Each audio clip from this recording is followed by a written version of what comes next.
Those of you who follow me pretty closely might be aware that I am a really huge music fan. I have in the past said that I'm probably as into music as I am into anime, although it might be hard to back up that claim anymore since I put so much time and effort into watching anime now, and I haven't been as into music in the last year because there just haven't been a lot of releases this year that I've been all that into, and I haven't been finding a lot of old stuff to gravitate towards. And part of the reason for that involves just the fact that I have listened to so much fucking music. I've gone so far out of my way to find so many things that might interest me, and I feel like in some ways I've exhausted the well of music that will actually appeal to me. I hope I'm wrong about that, but so over time I've gotten questions about music here and there that are just kind of all over the place. Sometimes people ask me about a certain band or just like if what my interest is in some genre or something, or like to recommend them some stuff. And finally, today I got a message on my anime list where someone was just straight up asking like, "Hey, do you have any place where you go into detail about your taste in music and like what bands you like and maybe like a list of stuff that you recommend to people?" And I was like, I never really have just like made a video explaining my whole history and interest in music, and maybe that would be a great launching off point for me to be able to talk about music, because it can be kind of hard for people to get get into your perspective if they don't really even have a baseline understanding of like what you listen to music for, because music is such a fucking broad medium and there's so many different styles and so many different genres. And I think for a lot of people, and this was certainly true for me when I was younger, the like sort of demarcations between genres and styles of music feel very firm. For me now, they don't feel that way. Like I listen to anything. It doesn't really make much of a difference what genre it is. It's just, do I like it or not? I don't really think of music in terms of what genre it is. I mean, in broad terms, there is like rap is obviously rap, and rock is pretty easy to identify. And, there's that. But, like, most of the stuff I listen to kind of crosses genres or blends them or is just completely undefinable. So, to me, it's more about, just going out, finding what I like to listen to. But the reason I'm able to do that is because over my life, I sort of developed these different sensibilities and learned about each of these genres and found sounds that spoke to me. So that's why I want to lead you through this, and maybe this can be helpful for some of you to take a similar journey, especially if you started in a similar place to me, which maybe a lot of you didn't, but if anything I talk about sounds like it could be helpful to you, maybe it will be. And in the process of doing this, I'm going to go through my whole music collection, all of my CDs and vinyl albums, in order to I've basically broken them down into categories of like when I bought them or when I started listening to these bands. And that'll help me to go through my whole thing, and I'll be able to like show you specific albums that were influential to my tastes growing up. So to start with, my musical taste was very much shaped by my parents, as I think is true for a lot of people. Just, whatever your parents are playing on the radio is probably something you're going to hear a lot of. And my parents, neither of them were ever very big pop music people. They didn't really like the stuff that was like the top 40, the chart toppers and shit like that. So I grew up listening to a lot of rock radio. My parents both were hard rockers. That's kind of how they met and like became friends in the first place, was because, or started dating in the first place rather, is because they both were into like this rock and roll and punk atmosphere in the late 80s and early 90s, and both of them loved lots of bands from that era. Some of the earliest stuff that I remember listening to in terms of like albums was Sublime's album 40 Ounces, or the one before it might have been a self-titled. Whichever one had What I Got on it, and like, most of the classic singles. Like, that album I remember as a kid hearing 1,000 times. And then Green Day's Dookie I also listened to a ton as a kid, and I loved that album to death.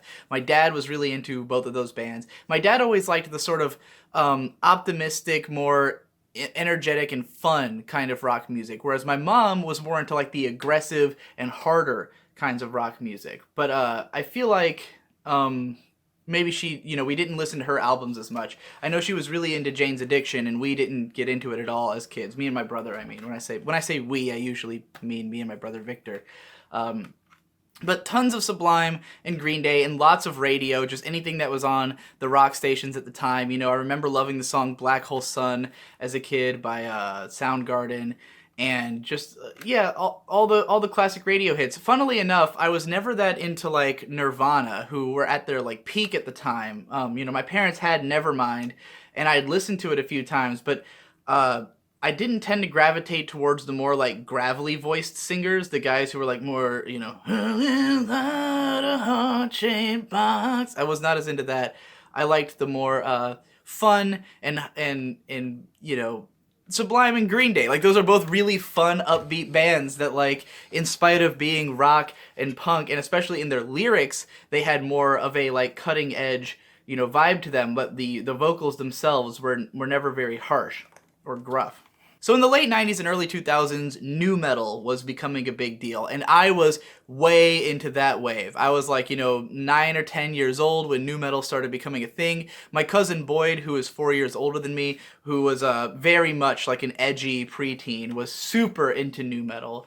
So my favorite band, like the first band that was like mine, like not something I learned about from my parents or anything, but a band that I just fell in love with was Linkin Park. And Hybrid Theory was my favorite album growing up. I listened to it fucking probably thousands of times. Still know all the lyrics to all the songs to this day, just from even without listening to the album in fucking years, because it was just for me as a kid. I always liked sort of stuff that I could see myself in. I was very like self-centric and egotistical my whole life, still am. And, I favored stuff that I could kind of imitate. Now, if you've ever listened to Linkin Park, you might know that Chester, the lead singer, has the most high-pitched voice in the universe. But I was this little tiny 8-year-old kid, and I had like a pretty high pitched voice, and I could go into those falsettos and stuff. So like I loved singing along to Linkin Park, and it was always fun to like see if I could match the notes that Chester was doing with those super long fucking so insecure, just go on all day like that. So yeah, I was huge into Linkin Park. And then, bands like Disturbed had their first album, Slipknot. My cousin Boyd was really big into Slipknot. And that, for me, Slipknot was a little bit harder because, they were heavier and scarier and more growly. And, so it was a little bit harder for me to get into. But, some of the songs from like Volume 3 and Iowa. I remember Iowa was like, I think the first album I ever bought with my own money because I had like, gotten my report card. My parents would like give me money based on like what grades I got on my report card. So if I got an A, I got like $5 or something like that. And so I made like $15 on a report card, and I went out and bought Iowa at the CD store when I was like probably 10. I'm sure I already had Hybrid Theory because my parents would have bought it for me. But the thing is that around this time also, my parents would watch tons and tons of MTV. Like MTV was always on in the house, if not Cartoon Network. And so I would see lots of TRL, and I would hear all the big pop hits. And while, for the most part, I never got really into pop music, and this was in like the boy band era and, Britney Spears coming out and stuff like that, I had friends who were into that stuff. And I had this friend named Tommy who grew up to become a dancer. And like even back then he was obsessed with dancing. He would learn all the dances in all of the like music videos that came out, like all the Britney Spears and NSYNC videos. And so I knew a lot of that music pretty well. So I kind of grew up with like, like I didn't dislike that stuff the way that my mom did. My mom hated, all the boy bands and shit, but I was okay with it. And then also around that time would have been when, and this is the first one I can pull out a CD for because most of these bands I'm talking about, it's not that I don't have the CDs, it's that they're in my mom's collection because, over time I got out of most of these bands, and so I just left them with her. But Eminem was on the radio around the time, and, I would sing along to all his songs because for me, like, I loved singing along to music where there was sort of like a challenge to it, where it's like, can I hold my breath long enough to hold this note? Can I, match the speed that Eminem's rapping at? When the song Real Slim Shady came out, and it's like this, it's a really fun and quirky song, and so little me, singing along to y'all act like you never seen a white person before. Jaws all on the floor like Pam when Tommy just burst in the door, started whooping her ass. Like, So I went out the furniture, and like, you know, that stuff I would like rap to myself all the time as a kid. So like, even though I wasn't really that exposed to rap music at this age, like because Eminem was on MTV and he was on like the pop radio and stuff, like I would hear that kind of that stuff as well. So like, um, you know, I had some exposure to all these different genres in you know, from different people in my life or from TV, and on some level each one would influence me. But I was mostly into rock, and like in the year 2000 or so, whenever they came out with the song Chop Suey, my mom got really into System of a Down. Like she became this obsessive fangirl of System of a Down for like 10 years. So they were a huge part of like my musical upbringing, you know, because I would hear them fucking constantly. She would play the CDs in the car over and over and over again everywhere we went. So like, yeah, all those new metal and all that hard rock stuff was like really what I came up on. And there was a period in like 2003, because again I had my cousin Boyd around, and he would like, at one point my parents got me a computer, and this was around when LimeWire was a thing, when file sharing was a dangerous thing that got viruses all over your computer constantly. 90s kids remember. And my cousin Boyd had like downloaded all this music onto my computer, like all this stuff that he wanted to listen to, most of which I had little interest in, and so I wouldn't really investigate it for the most part. But he had downloaded all this music onto my computer, and he was listening to stuff like Mindless Self-Indulgence and Him, and like, you know, the bands of '03, of the youth culture of '03, if you will, stuff that high schoolers would be listening to in 2003. But this was also when there was lots of like, there was lots of mystery to the internet at the time, because this is when bands started having their albums leaked, and it's also when mislabeling was a big deal. So like my mom had all these like burned CDs of like downloaded System of a Down B-sides and shit, where it would be like, which System of a Down, their third album, which is called Steal This Album, was like just like a studio masterings of a bunch of B-sides that had been leaked on the internet for a long time that people had been stealing for the last couple of years, and they just like remastered them. So most of the songs on that album I was already very familiar with before they came out, because my mom had been playing them on these mix CDs. But there'd also be all this weird shit where people would like, you know, mislabel a band as being System of a Down. A famous example is a vocal version of the Zelda theme where it's like, Link, he come to town, he come to save the Princess Zelda. And it was always labeled as a System of a Down song because it kind of sounded like Surge's vocals. It wasn't. Anyways, so I also heard a lot of different styles of music from that, because like System of a Down had done like these collabs with like the Wu-Tang Clan and shit, and there was you know, there would be different like rap rock songs and shit, and you know, stuff from what the fuck are they called? Limp Bizkit, who I did listen to back in the new metal days. Thank God I was never that into them. But like, so I would hear all these different musical styles because of LimeWire and because of these people. And this is going to be sort of a theme throughout this story, is that like a lot of how I got into so many different kinds of music is just that I was constantly exposed to like a lot of sources for it, you know?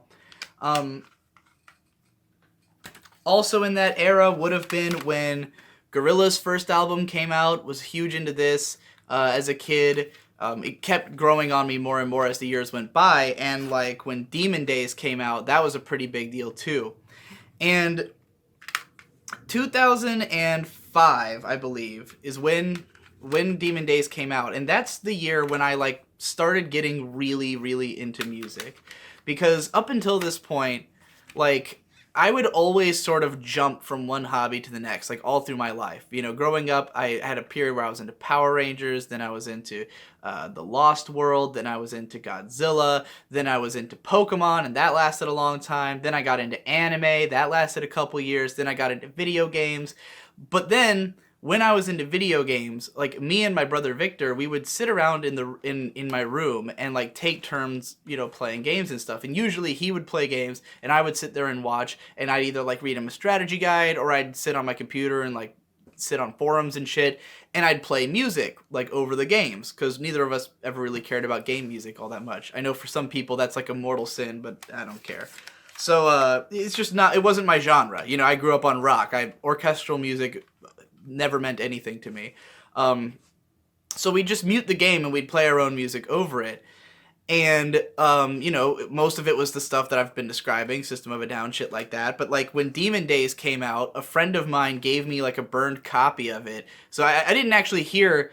The burned copy we had only had half of the final song, Demon Days. So for, like, years, I didn't even know that it turned into, like, the gospel choir part at the end. But, like, I would listen to this burned copy of Demon Days all the time while Victor played video games. And just to cap off this sort of era, when I was big into anime, I also bought this Rurouni Kenshin Best Themes collection. It was the only anime soundtrack I bought back then, which is just like a collection of all the opening and ending themes and then 2 cool anime-metal songs. Just a thing I have, not really that indicative of my musical taste at the time so much as the fact that I got into anime. But now we're going to get into the first big era of me discovering music for myself. There were 3 bands who were absolutely integral to getting me into music in a really big way. The first one was the Mars Volta. This band came out with this album, Francis the Mute, in I believe 2005, and the song The Widow from this was on the radio, and it had a music video on TV, but it was like one of those songs that you'd only hear very rarely, and the music video would only play at like 5 o'clock in the morning while we were like, because we'd be getting ready for work and stuff, and instead of watching the news, as in my parents are getting ready for work, I'm getting ready for school, instead of watching the news, we'd put on like music channels because they'd be playing really weird shit in the morning. And so my mom got really into the song The Widow by the Mars Volta, and she bought this album, and I thought the song was really cool as well.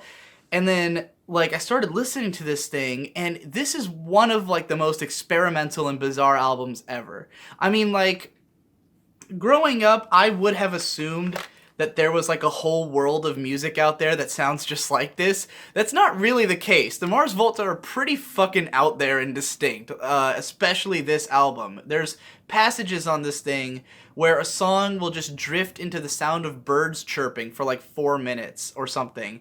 There's like these just insane sounds on this, and it's very dark and brooding and foreboding and creepy, and it's a concept album, and it's like over 80 minutes long, or like exactly 80 minutes long. It's an intense ride, and it was the first time that like music like spoke to me in such a way that I was like, holy fuck, this is like important, you know, this is something I really like want to get into. Because the more I would listen to it, the more I would discover. It just felt like a crazy mystery, you know? Especially because the track listing on here, because there's 5 songs on this album, but the last song is broken up into 8 different tracks. And if you burn this album onto your computer, it mislabels those 8 songs. And screws them up all weirdly. So like keeping track of where you are in the album was always like weird and difficult. You could never tell like what was going on. It was just shifting through all these phases. So every time I listened to it, it was like, what the fuck is happening? It was this experience. And so I would listen to it over and over again. And when my family, like, the house that we had been living in at the time that this album came out, like, we moved into a new house. This was at a time where our family was in sort of financial dire straits. Now, the reason I'd been able to be into video games at the time was that I had an allowance for, you know, I'd just do some simple chores. I made like $25 a week, and I'd buy games with it. But once we moved, I couldn't afford to have an allowance anymore. And I think my PS2 broke, like, right upon moving into this house. Which was like what all my games were on. So I was pretty much fucked when it came to being into video games. And we had like the slowest, shittiest internet connection in the universe. And I would sit around on forums and like wait for them to load all day. And I would just wallow in my room. I was super depressed. This was like the period where I was like 14. I became depressed. I became suicidal. And like from here through the rest of my teens, I was a miserable fuck. But I had all this music on my computer, and so I would just sit in my room and listen to music all day, like not doing anything else, essentially. And this album, because I had so much time to just like wallow in music, and this, you know, this long, crazy album was there to keep me company, I would listen to it all the way through over and over again, you know. And I was still listening to like Linkin Park, especially Meteora at the time, because that had come out. And some other stuff, and Gorillaz Demon Days I was still really into. but like this was the first album that I got so into it that I like joined the forums for the Mars Volta, and I would like read all these analysis posts of the lyrics, because the lyrics on Mars Volta songs are like just crazy esoteric insanity. And I really think that if something got me into analysis in a big way, it was probably that. Because like growing up, I'd already been into like reviews. I would read lots of magazines, and I loved looking at review scores and like hearing, you know, what people thought of things. But like this was where I started getting into the idea that there was a deeper meaning in the thing you were consuming, and to try to figure out what that meaning was. And people would write the most like epic analyses of this album that were just totally mind-blowing. So yeah, this was a crucial part of me getting into music. So then the next band that was integral would be, let me choose the right album, would be Tool.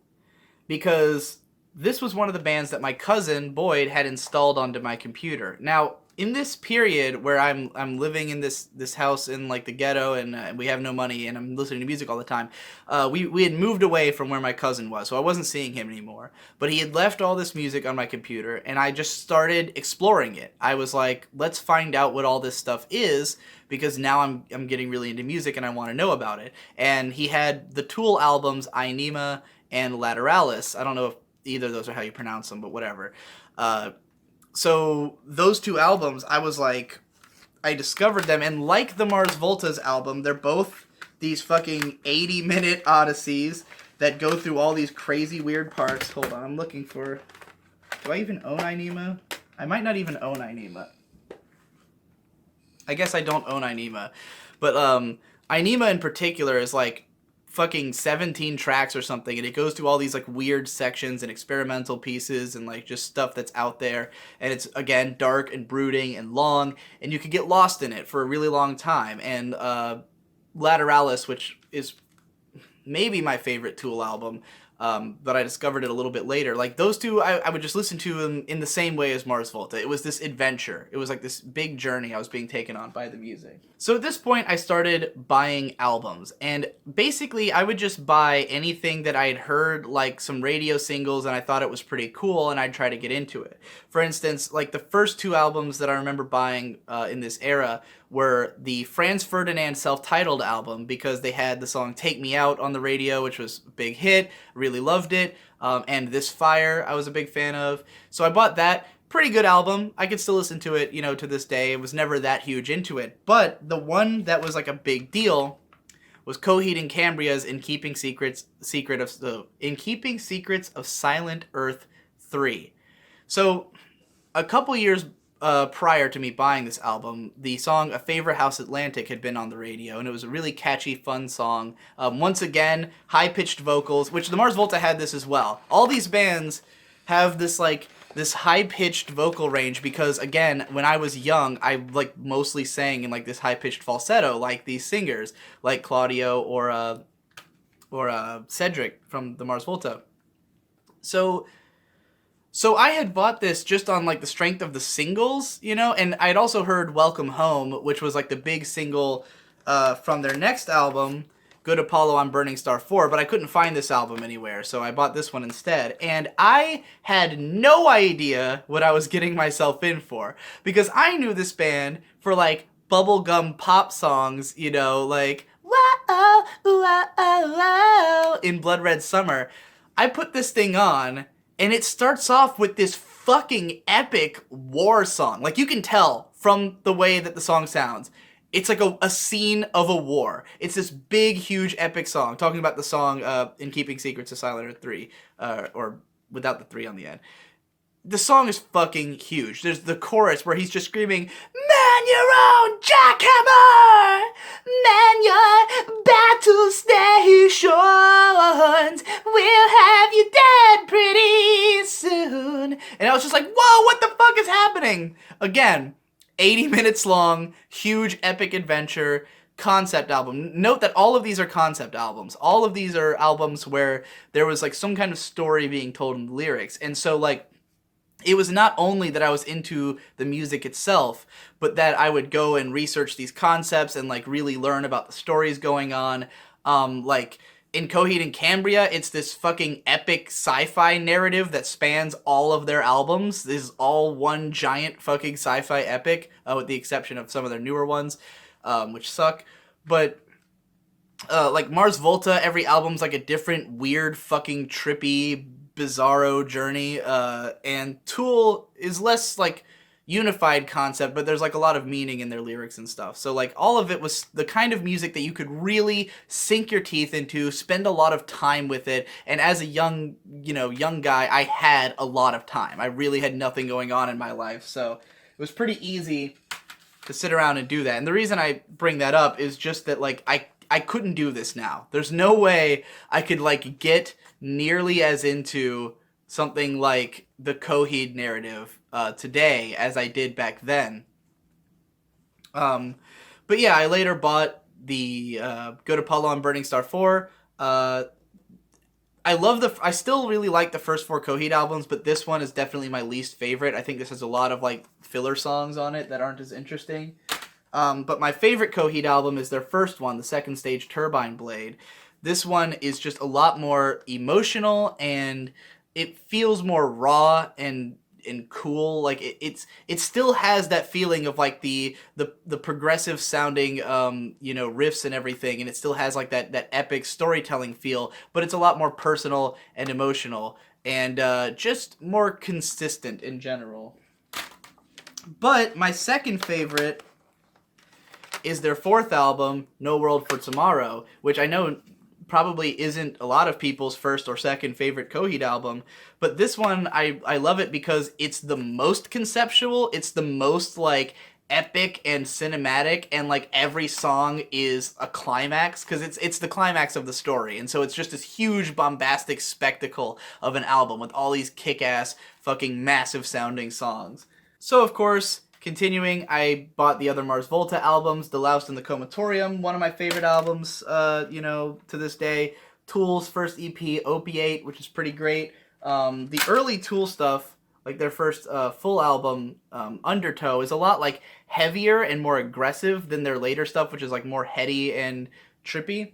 And I think it's all equally good. The Mars Volta live album Scab Dates, which when I first bought this was too much even for me at the time. Because the thing about these bands is that, like, even though I liked them for taking me on these big, epic journeys, my favorite songs were always the fun, cool, energetic rock songs. Like, on Francis the Mute, my favorite track was Elvia, because that was the one with the big, huge guitar solos and the rock, performance, because that's what I grew up on. I was still very much into heavy rock music. So, like, when things got really out there, like on Scab Dates here, which is just like a mindfuck of an album, I couldn't quite go that far. Here I've just got the rest of the Mars Volta's discography. I just grouped this by band. So Bedlam and Goliath, which is okay. Their album Nocturnicate, which I don't really care for, and Amputexture, which when this first came out, it was sort of maligned because it was like it's less consistent than their previous 2 albums. This one definitely has some songs that are just like head scratchers that aren't that great, but I think the main tracks on here are like the best Mars Volta songs ever. Tetragrammaton is probably my favorite song by the band to ever come out. And then also in this pile, because, like, while Tool was the band I got the most into from the stuff that Boyd had left on my computer, there was other stuff that I listened to a lot, like America Must Be Destroyed by Gwar, which is a very fun, like, comedy metal album. If you don't know about Gwar, I recommend, if you like schlock and horror and like B-movie shit, well, if you like all that, you probably heard of Gwar anyways, but you should go down a Gwar hole if you like that kind of stuff, like comedy horror kind of shit. Gwar are the masters of it, and they're local to my area, so always cool to talk about Gwar. So anyway, yeah, for this period of time, I mean, there was other bands that I got into. I got into Rush in a big way because my dad had been a big Rush fan, so I listened to a lot of like 2112 and Hemispheres. And I just generally I was getting into like prog, because what I realized when I was researching all these bands is that they're all basically what is considered like light prog or neo prog bands, where they're bands that have elements of progressive rock, which is a genre from the 70s that was very experimental and out there, but they combine them with more pop and rock sensibilities and are more accessible, which is how these bands all got onto the radio. So like, at this point I'm sort of listening to stuff that dabbles in experimentation, but it still has a pop sensibility. Very boogie pop, if you will, for those of you who know my made-up terminology and shit. Not that I made up that term, but so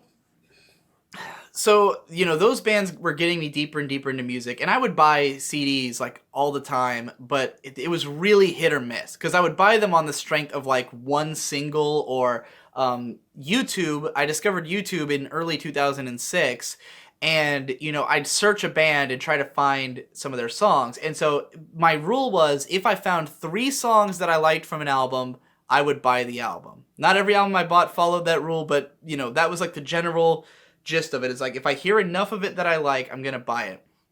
So at this point I start looking into more and more music, and I was a part of a lot of forums back then. One was a board called Otaku Boards, and there was this guy on Otaku Boards called Jake Hammerin, who was a huge metalhead, and this guy would always be in the music threads, and he'd always be talking about metal and like really singing his praises of his favorite metal bands and shit. And he convinced me to check out a lot of different stuff. I mean, this guy was also like a totally pretentious asshole who would like constantly, be mad at you if you called anything metal that he didn't consider metal and stuff like that. But I will say that that guy is also the one-man band Gallow Braid, which is a band that only ever released like 2 or 3 songs, and they are really good. If you are a fan of Agaloch, check out Gallow Braid. I mean, they're basically only known by people who've like seen the songs pop up on 4chan every once in a blue moon in some kind of discussion of like atmospheric black metal or something. But the guy was a huge Agaloch fan, and like basically just copied them and did a really good job. So check that out if you like that band. So at this point, 2 threads sort of came together. On the one hand, there was me on the internet finding out about music and getting into different bands that sort of related to the ones that I was already a fan of. And then there was also this meetup I had with my cousin, the same cousin Boyd. Like, we met for the first time in like a couple of years. It was just for one day. He was wearing a Sun t-shirt, the band Sun. Those of you who know them will know that my cousin has clearly gone off the deep end, because he was like a huge stoner at the time and a big music guy, and he was listening to like all this really out there shit, lots of drone, lots of like just out there experimental shit. He would listen to like free jazz and stuff, like anything that he could take drugs and listen to some trippy fucking music, he would get into that stuff. And while I was in the car with him, he was playing this album from a band called Pelican, and they are a like sort of somewhere between like a prog metal and post metal type of sound. They're considered like post rock at the time. And I was listening to it and I was like, this seems really cool. And he was like telling me about post rock and post metal. So I start looking into post rock, and that's when I find out he was telling me like one of his favorite bands was ISIS, which, their name has become very unfortunate these days, thanks to some fucking assholes who don't like to stop killing people. But anyways, because of him being really into ISIS and telling me about it, I found out about this other band that has some of the members from ISIS called Red Sparrows. And Red Sparrows was a sort of similar style of music to ISIS, but ISIS is very like shouty and dark and like grim sounding in a way. Whereas Red Sparrows was more uplifting and light, and so I kind of gravitated towards that. And then once I'd listened to them for a little bit, and I can't find either of their albums. I had their first 2 albums, but I don't know where they are. And after listening to them for a bit, I finally started listening to ISIS themselves, starting with the album Oceanic. And this is still one of my favorite albums to this day, probably in my like top 10 or top 15. I mean, I've actually loved it more and more as the years have gone on. But the best way to describe it is that it sounds like drowning in the ocean. Like, the album is a concept album about like a man who has like a troubled relationship or something and just goes to drown himself in the ocean, and the whole thing just feels like you're underwater, and it's simultaneously very pretty and also very crushing, and it sort of goes, you know, between those two emotions. It has long passages that are just like ethereal and calming, and then other parts that are crunching and terrifying, but it also has like the best sound of any album I've ever heard. Like just the way that the drums sound on this thing, the way the guitars are tuned, it's probably like my favorite sounding metal album of all time. So really solid release. Isis also had Panopticon, their next album, which is also really good. I also should just mention that around this time, I don't know how or why, but I found out about Tenacious D, who is the comedy rock and folk band that everyone knows probably. Like if you're into comedy rock music, huge influence on modern bands like Ninja Sex Party. I mean, any like comedy rock band probably owes a little bit to Tenacious D. Jack Black and Kyle Gass, there was a movie based on this. I loved the movie at the time because I was a huge fan of the band. Was not very critically well received, but yeah, cool album, very much a classic. So that guy on that forum, Jay Cameron, he was always talking up Agaloch, and he got me to start listening to them because around this time, it was actually like surprisingly easy to find a lot of like obscure music on YouTube because people would make AMVs of it, and that was like the best way to find music. Like these days, if you search the name of a song, you're gonna find like, you know, an upload that has the album cover on it and all that. But like back then, music videos and just song uploads would get deleted all the time. But for whatever reason, AMVs had a tendency not to get taken down for copyright, which is ironic because now they'd probably get, you know, anime is more taken down than music is these days. But yeah, like you could find a lot of stuff through AMV. So I remember specifically finding an AMV of the song. God, where the fuck is The Mantle? I can't find my copy of The Mantle, which is the second Agaloch album, and it was the first one I listened to. But the song A Desolation Song, set to the anime Serial Experiments Lain, which at the time I had like newly gotten into. And like that song and video combination like got me interested in the band. And like both Agaloch and the next band I'm going to talk about, Opeth, which were the two bands that this guy was way into, both of them are known for the fact that they're metal bands who have these like 10-minute songs where they go back and forth between like growled vocals and like heavy instrumentation and softer passages with really pretty and you know, like sweet instrumentation and stuff. Well, not sweet, but I mean, it's still dark, but you know what I mean. It's not heavy. So like, I would get into these bands through their more calm songs, and then, like, as I was acclimating myself to their sound and, like, really starting to like them, I would be able to handle the heavier parts and the screaming. So, like, with Agaloch, it was really, like, their calmer stuff that I first gravitated towards, and then eventually I ended up buying all their albums. Pale Folklore and Ashes Against the Grain, which was new at the time, is probably my favorite. 4 years later, they came out with Marrow of the Spirit. All of these are classic. All four of Agaloch's first four albums are absolutely must listen. Still among my favorites, even though I don't listen to metal nearly as much anymore. So then there was Opeth, and this is a box set of 3 of their albums. But like, the thing about Opeth is that at the time, this was right around when Ghost Reveries came out, which is like their fucking 7th album, I think, 7th or 8th. They have a lot of albums. And when I first discovered them, it was through they have certain songs that are calmer. They had this album called Damnation, which is all like softer prog songs. Like none of them are heavy at all. There's no growls. There's none of that. And I really loved that album. I would listen to it all the time. And then like I sort of branched into their heavier stuff and was like terrified, because I remember the first time I found out that they had like a heavier side was the song Dirge for November. Someone had made an AMV of it with Neon Genesis Evangelion, and the first like 4 minutes of that song are this like really quiet, calm, serene, sad song, and then all of a sudden, like after 4 minutes, just these incredibly dark and sorrowful, heavy fucking guitars kick in, and like the most guttural growl. It's like, "There's the words, oh father," and I was like, ah, it was fucking scary. to me at the time. But then, like, eventually I listened to Ghost Reveries, and I thought it was really awesome. The first song on here, Ghost of Perdition, was just like, it's 10 minutes of just mind-blowingly fucking badass music, and that really got me into the band in a big way. Eventually I would listen to all their albums. I love Watershed as well. I don't think I own a copy of it, but haven't liked anything after Watershed, but everything up through Watershed was pretty good.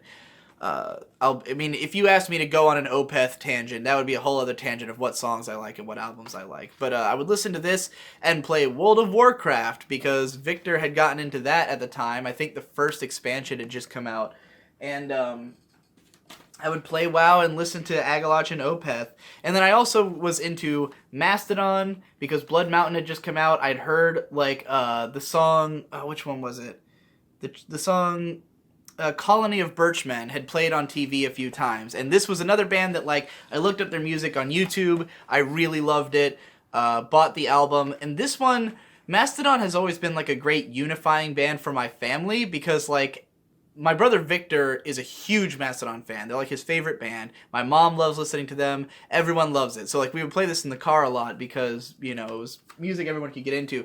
Weirdly, it was kind of weird that I liked this band so much because they are a lot heavier and they do have much more of the growled vocals and like the gruff kind of singing style, but they're just so much fucking fun. Like, Mastodon is the most fun band ever. They are just delightful to listen to. So, like, that's pretty much why we all got so into it.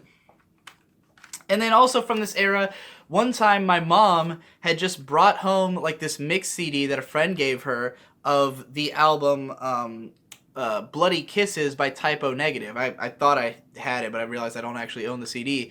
And I thought it was really fucking cool and would listen to that all the time, which is like this like sort of dark gothy rock music from the early 90s that is just really kind of odd and eccentric. Like, it's not that it's super experimental so much as that no other band would write the variety of songs that they did and put them all on the same album. You'd have songs that go from like these long gothic tortured passages about suicide to like a goofy bubbly song or a cover of fucking Summer Girl, you know, like all in the same album. A lot of fun shit there. I would buy their Life is Killing Me and Origin of the Feces, neither one of which is nearly as good as Bloody Kisses, so I always kind of felt like I wasted money on those. Here's The Damn Mantle by Agaloch. So okay, at this point it's pretty clear like what my tastes are, like where I'm headed. Like my 6 favorite bands, the first 3 are all like modern prog bands. The second 3 are all bands that incorporate like progressive elements and post-rock elements into heavy metal music. So at this point, progressive and metal was like my biggest genres of choice, and post-rock to some extent, but like I was really getting into prog and metal, and so a lot of my purchases would reflect that going forward. I found out about the band Ayreon because the lead singer of Opeth, Michael Achterfeldt, was a vocalist on this album. Ayreon is a prog band that does like prog operas where each album will have like 12 different singers from different prog bands playing characters and, you know, enacting a narrative.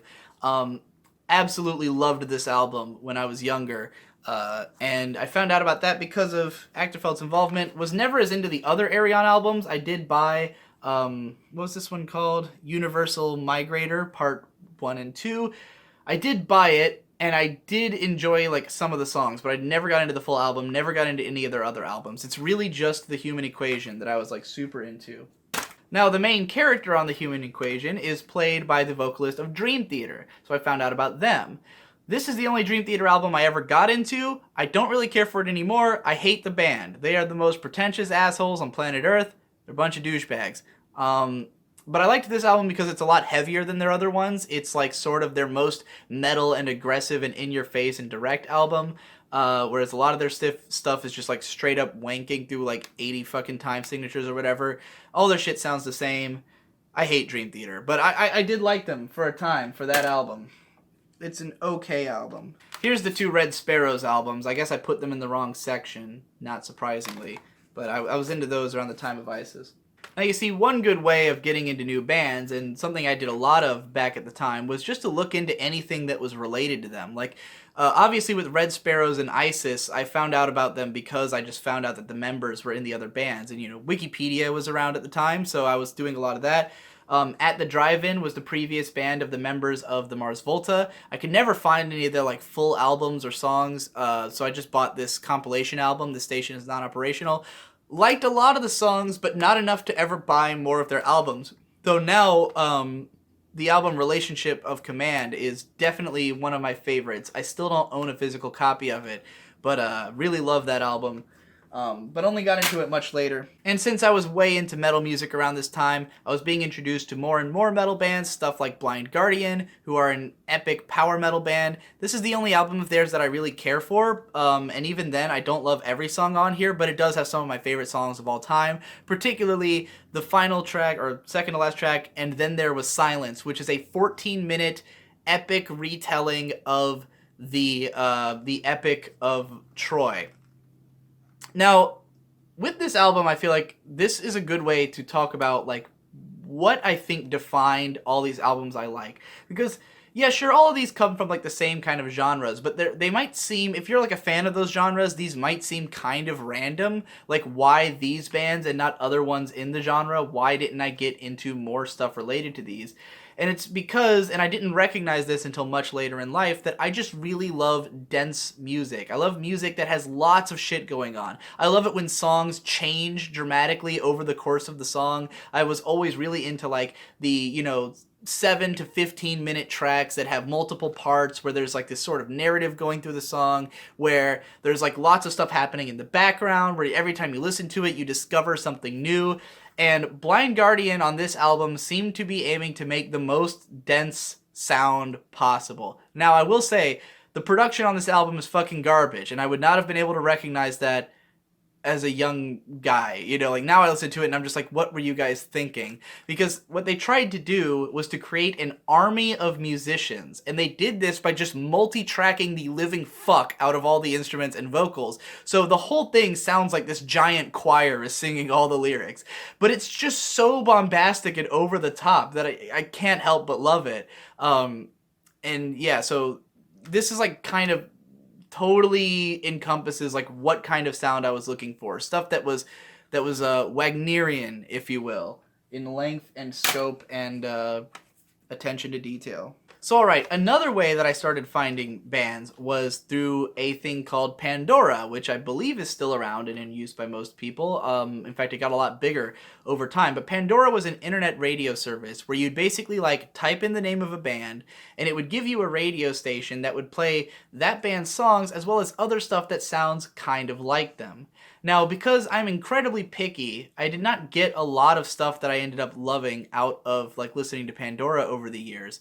And I also think it was a totally finicky system that didn't always give you stuff that made any fucking sense.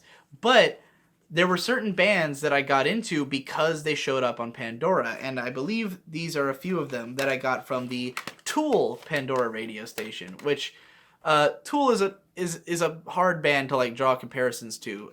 This band is nothing like Tool, but they were on Tool's radio. Pearls and Brass. This was a blues rock band that was just all about tight, crazy riffs. This album has the coolest fucking riffs of any album ever, in my opinion. Every fucking riff on the entire album is memorable. Every song is just a string of crazy, tight guitar riffs that are all fucking badass. Band never went anywhere, never got very popular. This was their last album out of 2, but it's really good, and I've always been a fan. And then a band I got even more into as a result of Tool Radio, who again doesn't sound much like Tool, was Dredge. Their first album, Leitmotif, which is a experimental, grungy rock album. Maybe it's a little bit like Tool, but different enough. I would actually put them closer to Coheed or something. But anyways, really fun. Not like Coheed. What am I talking about? I don't know what to compare this to. It's a fun experimental album. I really loved it. It was one of my favorite albums for a very long time. I also liked their second album, El Cielo, though not as much. And then I kind of liked their third album, Catch Without Arms, but also not as much. Didn't care for their fourth one. Their fifth one, Chuckles and Mr. Squeezy, went in a totally different direction. I think it was hit or miss. It wasn't terrible. A lot of their fans didn't like it, though. And then the next big expansion on things was that, like, this happened around the same time, was that my cousin and I started hanging out again. And at this point, my cousin Boyd had reached the level where he had a car, or a truck, that was just filled, like, stuffed with burned CDs. Like, he would download every fucking album he could find, and he would burn it onto a CD and put it in these little, like, shitty, thin CD cases. And then, like, the backs of the seat in his car, where there's, like, the little sleeve on the back of a seat, were just stuffed, crammed, full of these CD cases. And so he would just, listen to all this shit in his car. And so at some point, I, who industriously wanted to learn about all the new music I could find, just took all of those and burned all of them onto my computer. So a lot of it was stuff I wasn't that into. A lot of it was stuff that, like, I would have some curiosity for over the years, would listen to little bits and pieces of, some of them became some of my favorite albums. Probably my outright favorite from the whole bunch was Imaginary Sonicscape by the band Psy. This is an incredibly fucking bizarre Japanese band that is, like, they were originally a black metal band, but they just started experimenting more and more until they became an unrecognizable fucking bizarre carnival music band. They're considered avant-garde, post-avant-garde black metal is what they were described as on the Metal Archives website, which is fucking hilarious. But this is still one of my favorite bands just for being like nothing else and just sounding cool as fuck. They have the most interesting ideas. I will say that they're very inconsistent across their albums. Like, this one is great. This one is phenomenal, Insomnophobia from a few years back, but their latest album kind of sucked, and some of the albums in between these weren't that great. I do like Gallows Gallery a lot, but I don't own it. Yeah, these two and Gallows Gallery are my favorites, but, like, Psy is a pretty cool band. You should check them out. And then also around this time, Jay Cameron wasn't the only person on those forums who was, talking about interesting music. There was this other dude who was, like, really into screamo and, like, experimental, hardcore music. Now, for me, growing up, I had always been, totally afraid of and, like, averse to emo and screamo and anything that had, like, whinier vocals. Because in, like, 2004, when the whole emo rock boom happened, which if you talk to people who actually care about, like, emo and screamo music, they'll tell you that none of this actually qualifies as emo. It's all just basically pop rock that had whiny vocals. But that was a huge scene in, like, 2004 with bands like My Chemical Romance and Newfound Glory and Yellow Card and all that shit. And AFI, though I did kind of like AFI. But, like, all those bands sort of got categorized as the same thing, and my mom utterly despised that style of music. Like, she was like, don't you dare play that shit in front of me kind of thing, So even though I kind of, like, there were songs I liked by, like, Fall Out Boy and Panic at the Disco, like, I never bought their albums just because I was kind of afraid of the ridicule I'd get from my mom if I listened to that kind of stuff. But so a lot of this, like, hardcore and screamo music, like, the vocals were reminiscent of that, but the style of music was totally different. These are bands that had the high-pitched screams and the wailing vocals, but it was over this really interesting music. So this guy on that website, like, would introduce me to some of those bands, and one of them was The Sound of Animals Fighting, who had put out this re-release of their first album, The Tiger and the Duke. It's again, very interesting experimental band. This was one where, like, I first listened to them on, like, MySpace. Because at the time, MySpace... Alright, let me describe what it was like to get into a band in this era. Most bands had a MySpace page, and their MySpace page usually had 3 of their songs on it. Like, so there were 3 songs you could listen to on their page and get a sense of the band. And then some of them also had a Pure Volume account, which is a website that probably no one remembers. I have, like, 10 albums that I made on Pure Volume before Bandcamp came out and made it totally irrelevant. But a lot of bands had a Pure Volume, which would have, like, 3 of their songs on it. And then there were bands that you could find some of their stuff on YouTube, depending on how obscure they were or, like, who cares about them. So, like, I would find these bands like MySpace and Pure Volume and like try to listen to as much of their music as I could. And like because I couldn't afford to buy my own music all the time, I was in high school, I didn't have much money. I would listen to some of these bands on MySpace like over and over, like listen to those 3 songs forever until I finally, worked up the money and courage to put down on an album. So, that's kind of how I got into the sound of animals fighting. A couple years later, in 2008, they put out one of my favorite albums to this day, which is The Ocean and the Sun. Very highly recommended experimental album. This was a band who got less and less hardcore, less and less of the screaming and the heavy rock instrumentation as they went on, and became more and more about like this sort of art rock goopy sound. That's the best way I can put it. I accidentally skipped over around the time when like the Mastodon album and everything that I also was into City of Evil by Avenged Sevenfold. Never liked any of their other albums. This one doesn't hold up that well, but it has some okay songs on it. So at the same time that I was getting into the sound of animals fighting, that guy also introduced me to the band Circle Takes the Square. And this was one that was like really, really difficult to get into because they had the most like this is the vocals. It's like, pour that fuck on the street corner, cover, study of a face and a figure. And even I'm making it sound more like black metal than it really is. It's more like screechy and stuff. And like just hearing it, it was so hard to get past the vocals at first, which is ironic because once I did, I actually realized that this album has some of my favorite vocal performances on it ever. Because just the lyrics on this thing are phenomenal. It's got some of my favorite lyrics in any songs, and the way that the vocals complement the lyrics is extremely strong, and it's got all these cool little vocal moments that are highly memorable, really great lines. So getting into this album was kind of like the moment where there was no longer rock music I couldn't listen to. Like at this point, I'd already gotten into like growled vocals. I'd gotten past the hump of like extreme metal and like really heavy stuff. I was able to handle that now because of Opeth and Agalach. I'd gotten over the hump of hardcore and like more high-pitched vocals because of stuff like this, more experimental stuff. So at this point, if it was a rock music genre of any kind, especially metal, then I could probably handle it. And this album was sort of the breaking point. And I still adore this album. It was one of my favorites for a very long time. It's called As the Roots Undo by Circle Takes the Square. All along the way, there's still some albums that I just have around because my mom bought them. Rise Against, The Sufferer, and The Witness. They had some decent singles on this thing. Queens of the Stone Age, Era Vulgaris. I think I'd gotten this because people were just talking it up as like the album of the year. And it was good. It's got some great songs on it. That same guy who got me into Circle Takes the Square and the Sound of Animals Fighting also introduced me to Portugal the Man, who was a lot easier for me to get into because they were less hardcore, less screamy, and more of just like a...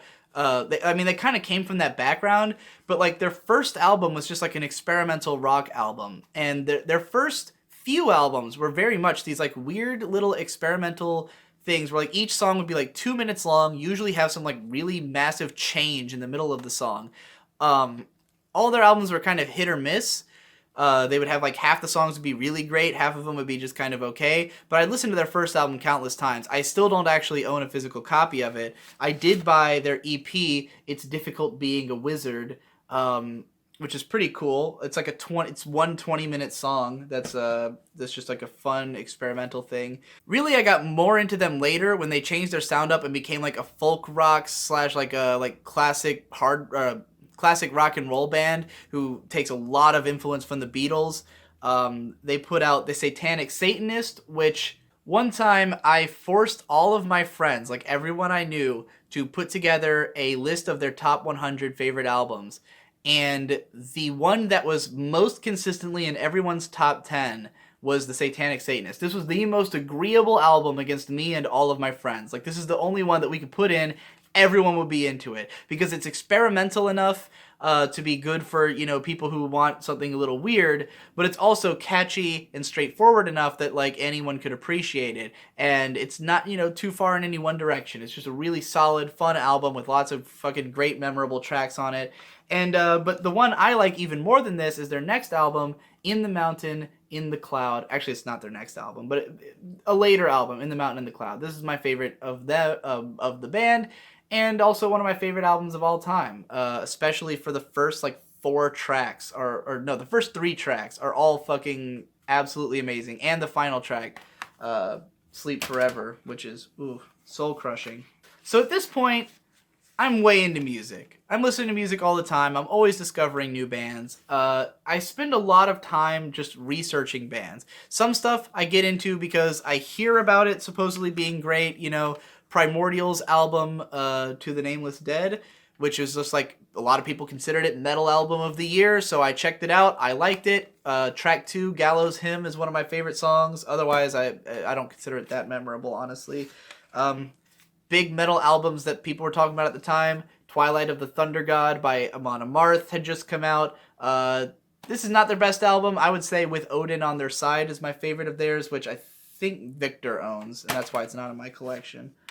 Around this era, the guitarist from the Mars Volta, Omar Rodriguez Lopez, started making solo albums. The first one, I know I own it, but it doesn't seem to be in my collection anywhere. Maybe it's just gone somewhere else, but it's called Emmanuel Dexterity. And it was just really odd, and like I had bought it, and it was so out there that it was one of those that was like a little bit too much for me to handle.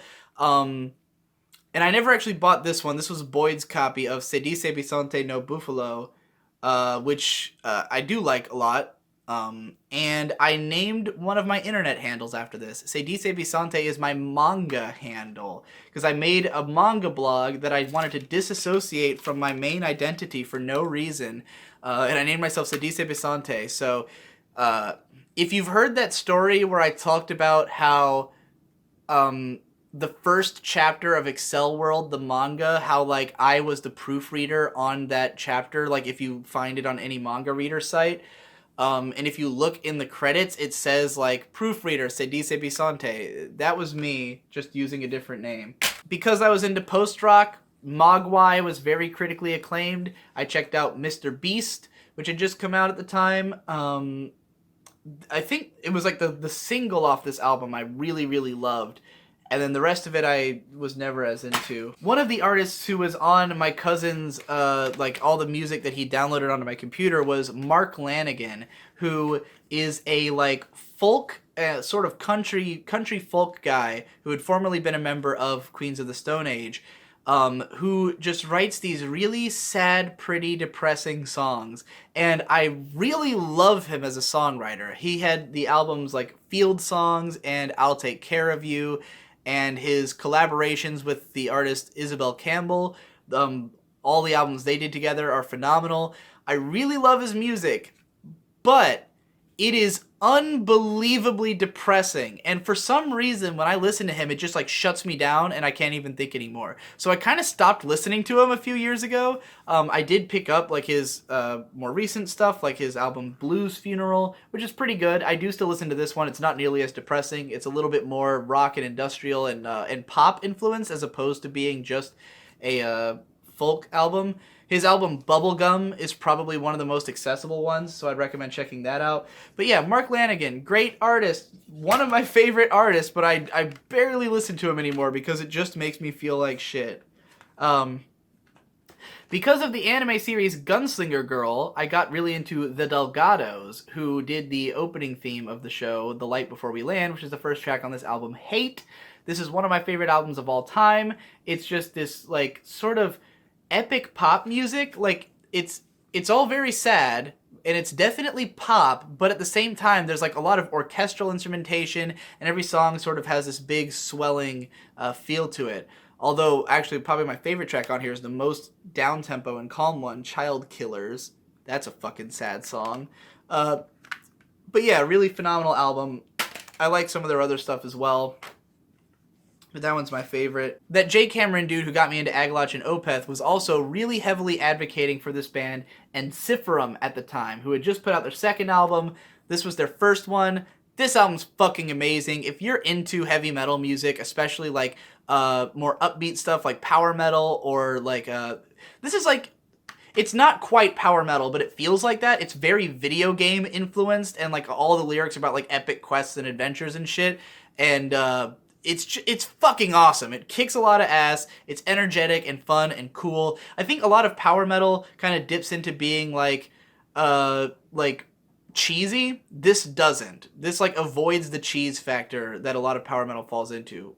Maybe with the exception of "Hero in a Dream," which is like the first track, which is a little cheesy, but and some of the power ballads on here are corny. But like for the most part, it's just a really kick-ass fun album. I should also mention around this time I was into Dragon Force, which was Victor's favorite band at the time. I got out of them big time later on. After seeing them live, and they put on one of the worst live performance. No, the worst live performance I've ever seen, by far. But anyway, Ensiferum was really kick-ass. Unfortunately, their first album was amazing. Their second album was pretty good, and then they had a lineup change, and everything they've released since then has sucked.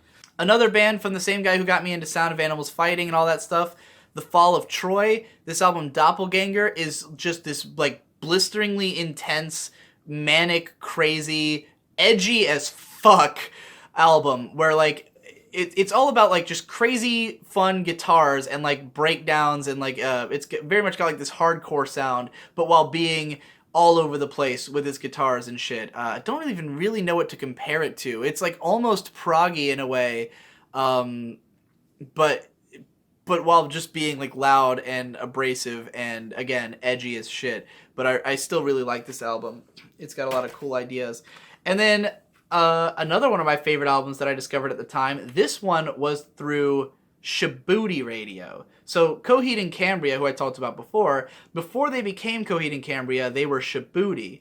And I actually, the Shabooty Penelope EP is, I might like it more than any of Coheed's actual albums. It was only 5 tracks, but they're all fucking killer. It's just 5 amazing songs, like almost all of which I consider among my favorite songs. And I just wish that they had made more as Shabooty, because that sound is so fantastic. But through looking up Shabooty Radio on like last.fm or something, which is another internet radio site, I found out about Foxy Shazam. They don't sound anything like Shabooty. But this album, Introducing, is like, I like to call it Elvis core, because this is a band that takes like the style of like 50s swing and like 80s pop and stuff, and they combine it with hardcore and with like just intense crazy breakdowns and stuff, and they'll go from singing to screaming. Every song on here is like a totally different style. They're all really fun, really fun songs that you could dance to and scream to and fucking lose your mind to. But fantastic album. Their first album's pretty great. That one's a lot more heavy. Their third album's pretty great. That one's just like straight up 80s pop style. Like it still has some of that manic rock edge, but it's a lot less heavy than this, and a lot less like all over the place. But that's their self-titled, their third one. All the first 3 albums are really great. The ones after that are so-so. So alright, by this point, I'm a crazy music aficionado. I will go, the way I would look into bands, I would do stuff like, I'd go to Metal Archives, and I'd look up the band Psy, right? And it says they're avant-garde metal. So I'd click avant-garde, and I'd go down that tag, and I'd just listen to everything listed as avant-garde metal. And I'd find some, some stuff I thought was okay, like Unexpect, or some stuff that I thought was pretty great, like Subterranean Masquerade. But that's how I would find music. I'd like go out of my way to seek music. I'd go to forums, and anything people were talking about that they thought was great, that was like in the realm of music I liked, I would check it out. Now, mind you, up until this point, we still are pretty much just looking at like weird alt-prog, like, alternative rock and metal music. So, like, that was really my whole bag, was, like, heavy rock, heavy metal, and anything weird and experimental and out there. But around this time, I was mostly into anime. Like, around 2007, I mean, when all this was happening, I was, like, I would listen to music all the time because I'm still in high school. I have tons of free time. I'm just always listening to stuff when I'm not watching anime, but I'm also really big into anime. Bought a few anime soundtracks when Geneon went out of business because they had this huge blowout sale where all their albums were $5.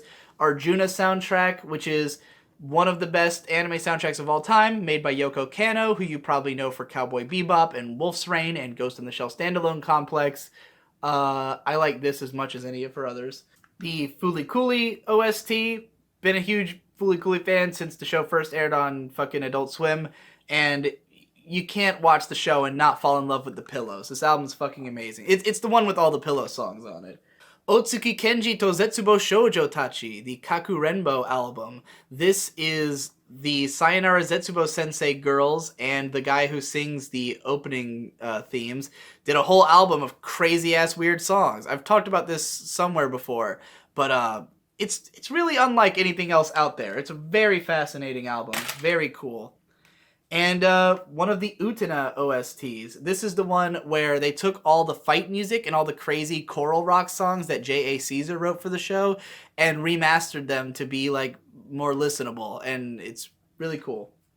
So over the years, my interest in music has kind of peaked in that era of all the metal stuff, you know. I was finding out about new stuff at more of a slow rate, and more of what I was getting into was just like passing interests. You know, I didn't discover a lot of like big new favorite bands for a little while. I did get really into Mindless Self-Indulgence at some point. I have their Tighter album, but I like all of them. I still have to this day never managed to buy Frankenstein Girls May Seem Strangely Sexy, even though I love that album, or You'll Rebel to Anything, because I don't see them in stores that often. But I did buy Tighter, which is a remake of their first album. For me with MSI, it was like I got into them slowly because like over the years I would listen to their stuff on YouTube, and it was just like songs here and there that I really liked, and then it was like a long time before I finally downloaded the albums. But my friend Marcus got really into them with me, and if you know about my band Trial of the Golden Witch, because part of the reason I wanted to do this was also to talk about my influences now that I've actually put out an album that people care about after 6 years of making albums that no one would dare care about. In the early days of my Trial of the Golden Witch band, most of it was just that I would get my friends together and they would just play acoustic guitars, because my friend Marcus would show up to my house with an acoustic guitar and he'd just play it at random all the time. And we would just make shit up. Like, every song we did, we just make shit up. Most of it was goofy, bizarre stuff. But, like, sort of the glue holding it all together was that we would do these big, long, like, mashup covers. So, like, Marcus would start playing a riff, and he'd just, like, play a 4-chord progression, like a rhythm guitar progression, like, just 4 chords, just over and over again for like 30 minutes. And the two of us would just improvise, sing the lyrics to like every Mindless Self-Indulgence song over him playing this chord progression. And that was like where a lot of the influence came from. And if you look into my older Trial of the Golden Witch releases, you'll find a bunch of covers of MSI songs. We did one of Clarissa on Best of Year One. We did one of Bullshit on My Friend We Haven't Spoken in a While. I think that's what it's called. Anyway, yeah. A lot of fond memories with MSI because of that. I don't remember when I got really into Silver Sun Pickups. I just know that for years I had been hearing the song Lazy Eye on like the radio and looking it up on YouTube, and I really loved that song. And then at some point, I think I found the other singles, Little Lover So Polite, and I was like, I should buy that album. And then I did, and then it became one of my favorite albums, and it's been orbiting my top 10 for fucking years now. So, really great album there. I also have this Mono album, You Are There. Never been that into Mono. This is actually Boyd's, and I just have it. I think it was because Boyd, for a while, he was buying CDs and anime DVDs. He used to have pretty big collections, but he sold all of it. He sold all his collections, and he just has everything digitally now. So, like a couple of CDs I have, I just poached from him. Like, I knew he was going to sell all his albums, so I took the ones I wanted and just kept them. Not necessarily with permission. That's also why I have this Misfits album, which I think is their first one. It looks like it's self-titled. It might be... Oh, no, this looks like it might be a compilation album. So, yeah, got a Misfits album here that I poached from Boyd. For a while, I started getting into a lot of older music and stuff that, like, my parents listened to back in their day and stuff that I just hadn't really known about. Because, like, I've been digital boy, digibro, 21st century digital boy for like 10 years now. I've always kind of like seen myself as someone who likes things that are current and likes to stay in the present. But there was an era where I finally was willing to like look back and see some of the older bands. Jane's Addiction, I had known about my whole life because my mom was a huge fan of them, but I never really listened to them. And then I listened to Nothing's Shocking, and I fucking love this album. It's one of my favorite albums. It was like a monumental moment to like realize this connection that I could have, with my mom over Jane's Addiction. Really fantastic album. I'm not as into any of their other albums, especially not their modern ones, but pretty good. And then because of that At the Drive-In album I showed earlier, This Station is Non-Operational, there's a song on there where they covered a song by The Smiths. And I'd never heard of The Smiths, but I was listening to that song in the car with my mom one day, and she was like, oh my god, it's The Smiths! Turns out my mom had been a diehard fan of The Smiths back in the 80s. She had owned all their albums and everything, but she'd lost it all in a fire, because in like 88 or 89, her house burned down and she lost all her collection of shit. So apparently she had been this huge fan of the Smiths. I'd never heard of them. I started listening to the Smiths, got really into them. I love all their shit. So like, I would listen to that all the time. Steely Dan. In 2011, when I visited my friend Ghost Lightning in the Philippines, as you can see, I have tarnished the Steely Dan box with all these stickers. When I went to visit my friend Ghost Lightning in the Philippines, he introduced me to Steely Dan, which is his favorite band, and he would tell me all this stuff about them, and I downloaded their whole discography, and I would listen to it all the time, and we started, like, walking around in public and singing Steely Dan songs out loud and stuff, and having a fucking grand old time. Just generally, I like most of their stuff. I'm particularly into Can't Buy a Thrill and Aja. Those are the two albums that that stay on my iPod, on my phone rather. I got this collection from one of my mom's friends. She just like gave it to me because she heard I liked Steely Dan and she didn't want it anymore. Pink Floyd, Dark Side of the Moon, another album I'd heard of my whole life and never really listened to. Got into it, really love it. Still haven't really ever gotten big into any of the other Floyd albums. I do like Animals, but this one's probably still my favorite. Some other bands from around these times that I haven't mentioned. King Crimson, I got really into. That's another one that was part of Boyd's collection. I don't actually own any of their albums. I feel like there's other stuff there's a lot of bands that from that era that I was really into, and I just don't have their music anymore because of the fact that I had this hard drive failure a couple years ago where I lost most of the music I used to have on my computer, and I've never really regained most of it because I had so much. I had a fucking ridiculous amount of music on my computer, and a lot of it was stuff I didn't even listen to. A lot of it was like stuff I was curious about, downloaded the whole discography, didn't like it, and it just sat on my computer forever. So I had lost all this stuff.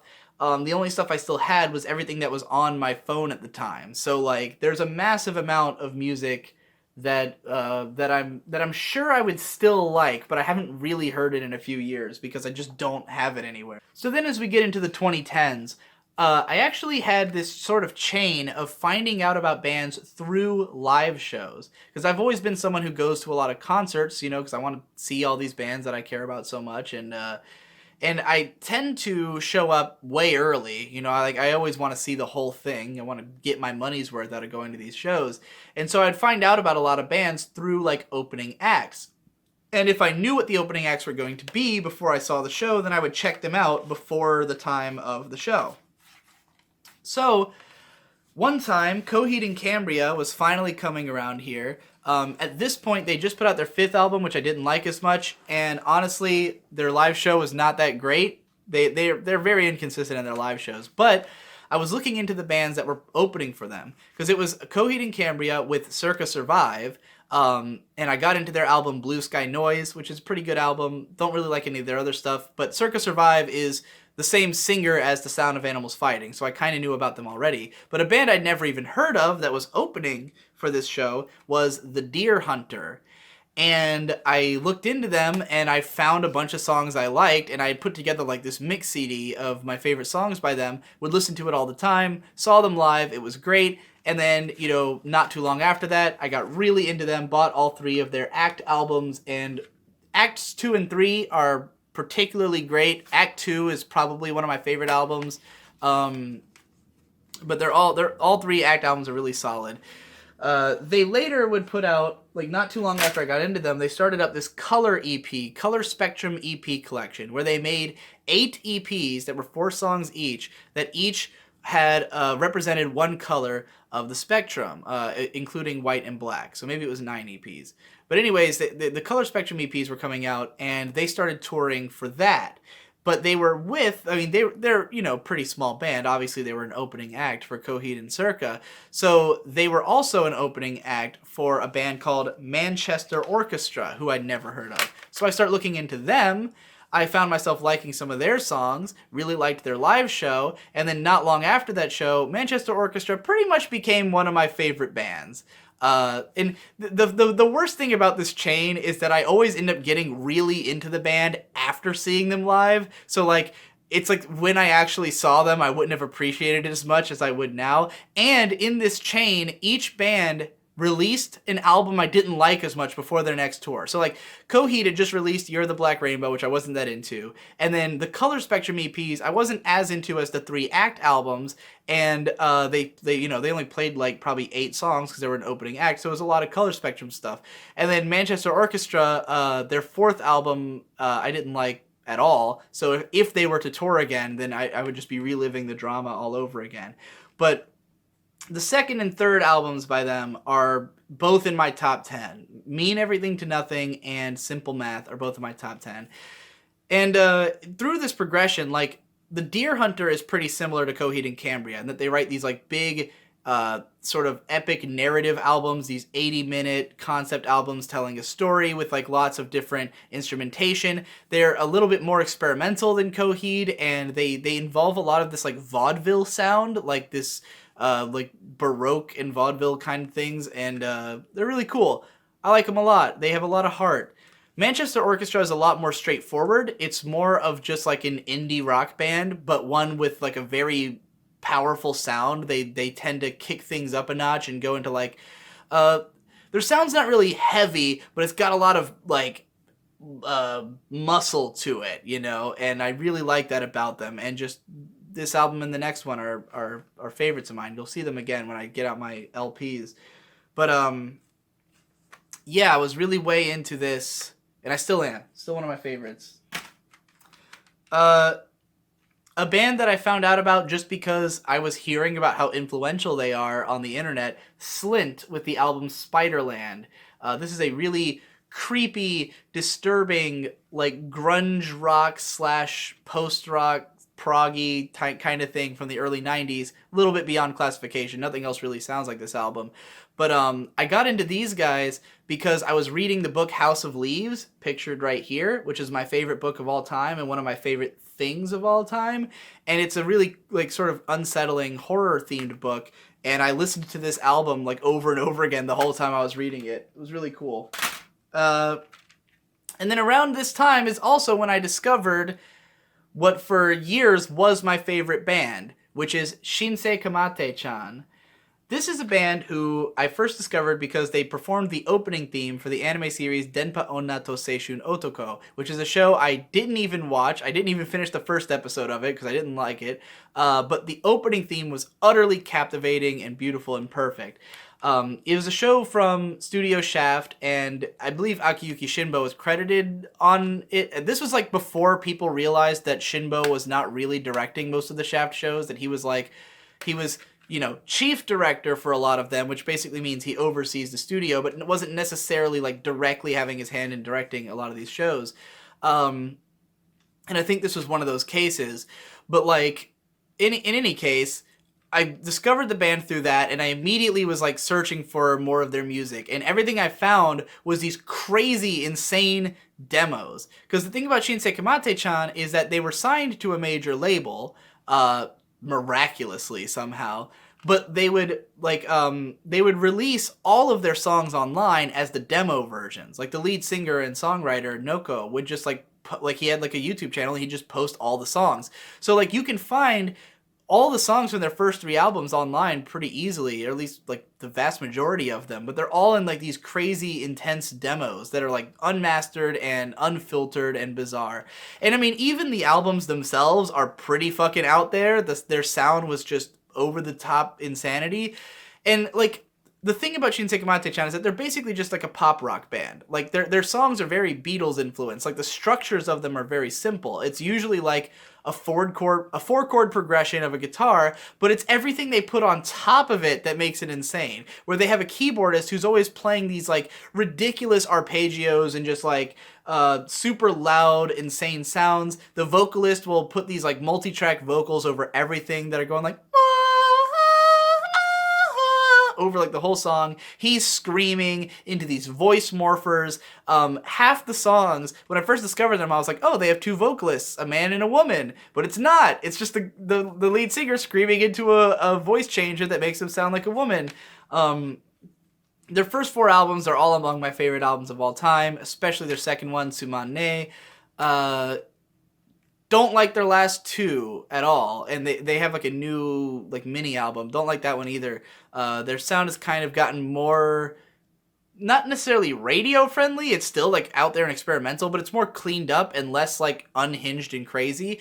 But the reason I was so into it is that I discovered them at a time when I was like a NEET, when I was like doing nothing with my life and I was at home all the time and I was paranoid and I was losing my mind, and that is exactly what these songs are about. This is all music about like, you know, just every kind of mental confusion you could have is represented in these albums. That's why I loved them so much.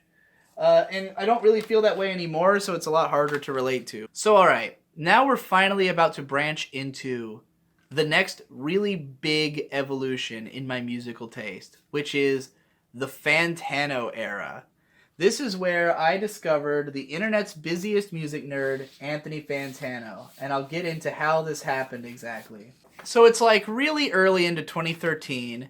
I've got a YouTube career getting off the ground. I'm kind of spending, less and less time with music in a way. Although I was really into like Brony music for a while because I was a big part of the Brony community and there was all kinds of crazy music coming out of it. I was a huge fan of this artist called So Great and Powerful, who never had any physical releases, so I don't have any of those around, but I was really into him. Made friends with a wonderful artist named Jeff Burgess, who made the album Autumn Nights, which is a dope-ass concept album that is just really interesting and cool, as well as Horse Friend. He gave me both of these albums in person, and they are great. But it's early 2013. I'm listening to all this like Brony music and weird shit and Shinsei Kamate-chan, and I made a new friend, this guy named Trevor, who a lot of you might know if you follow my gaming channel and stuff. He's been in some of the episodes of that. And he's a big-time music fan. Now, I already was friends with Brandon Tolentino, who you also might know from my gaming channel, who is also a big music guy. But Brandon has never been one to, like, share a lot of his music necessarily, and I also don't like much of the music he listens to. And this is also true of Trevor. Both of them have, like, much more, they're much more into, like, hipstery, jangle, pop, rock kind of shit. And, like, okay, it's not fair to, like, pigeonhole Trevor's taste because he likes everything, but like both of them just tend towards music that I don't tend to like. But every once in a while, Trevor gets me into a band that I absolutely adore. And Trevor had posted on his Facebook page the song Bitch Don't Kill My Vibe by Kendrick Lamar.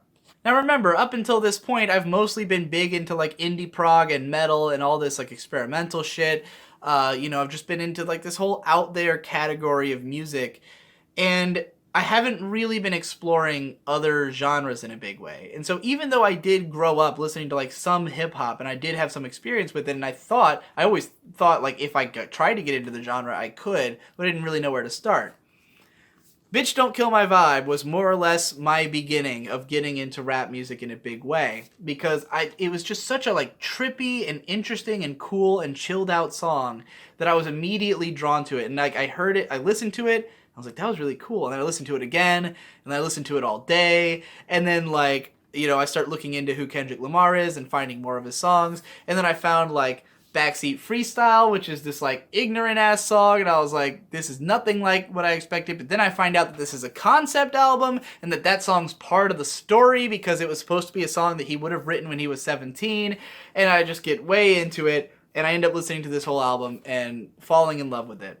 So I had like a couple of people had suggested to me Anthony Fantano, the internet's busiest music nerd of the Needle Drop channel. I'd like glanced at a video or two, didn't really, pay much mind to it. But then I found his review of Good Kid, Mad City, which was like this really, it was like his #2 album of the year, and he gave it all this high praise, and everything he said about it was exactly what I felt about it. So I was like, this guy's cool, I'm gonna follow his shit. So I start following Fantano. Now, now bear in mind, up until this point, as I've, probably made clear, I've been someone who will go out of my way to like research music and to get into new stuff. So when I find a guy who like every single day is recommending some album that I've never heard of and is into like every kind of music, then it was just the rabbit hole from then on. This is also a period where, because I started making like money, like my own money, and like having money to spend on stuff, like when I first started making money, I was really determined that I was going to spend all of it on art. Like none of it was for me, all of it was for me to pay for all the things that I loved so I could support all these artists and help them out. And so I started buying music a lot, and I figured that if I really want to show my support for an artist, the best way to do that would be to buy the most expensive version of their thing, and then I also get the gratification of having the most expensive version of their thing. So I started collecting vinyls because they look fucking awesome. It's a huge, epic version of the artwork that's heavy in your hand and feels cool to own, and also it's a great way to support the artist because I give them even more money than I would have otherwise, assumably. So before I completely go down the rabbit hole of the whole Anthony Fantano era, I want to talk about some of my other favorite albums from the previous eras that I just never owned on CD, but I do now own on vinyl. So another one of my favorite Japanese bands who I always had a sort of passing interest in over the years, because this is another band that Boyd was big into. He had their albums, I had downloaded their albums onto my computer, and I'd listen to them occasionally, was the band Boris. Boris are known for the fact that they are just totally out there and experimental, and all their albums are something completely different. They had a lot of drone albums, they had some punk rock albums, they had some just like grimy, weird shit, experimental shit. The first ones I had listened to were Heavy Rocks, which is more of like a punk intense album, and Pink, which combines that punk intensity with some more like ethereal droney songs. And then I found out about Flood, which is still one of my favorite albums, which is just this hour-long, like super relaxing post-rock epic. Saw them perform that live, and that's probably my favorite live show I've ever been to. But the thing about Boris is that most of their stuff is hard to come by in the U.S. Their albums are not like just everywhere. They're not easily bought, and they go out of print a lot. So the only one I actually own is a crossover album they did called BXI, which is an album they did with this guy called Ian Astbury as a vocalist, and it's really weird. It's kind of just like an alternative rock EP. It's just like 4 alt-rock songs that are like fairly straightforward and sound like they could almost be on the radio, if not for the fact that Boris is just a little too weird. And Ian Astbury is like almost like Steve Conti sounding, like in his vocal performance. It's very odd. But yeah, it's a pretty cool little EP, and I found it, and I figured like probably no one owns this, so I want to be the guy who owns this. I did repurchase In Keeping Secrets of Silent Earth 3 by Coheed and Cambria on vinyl because they re-released it pretty recently.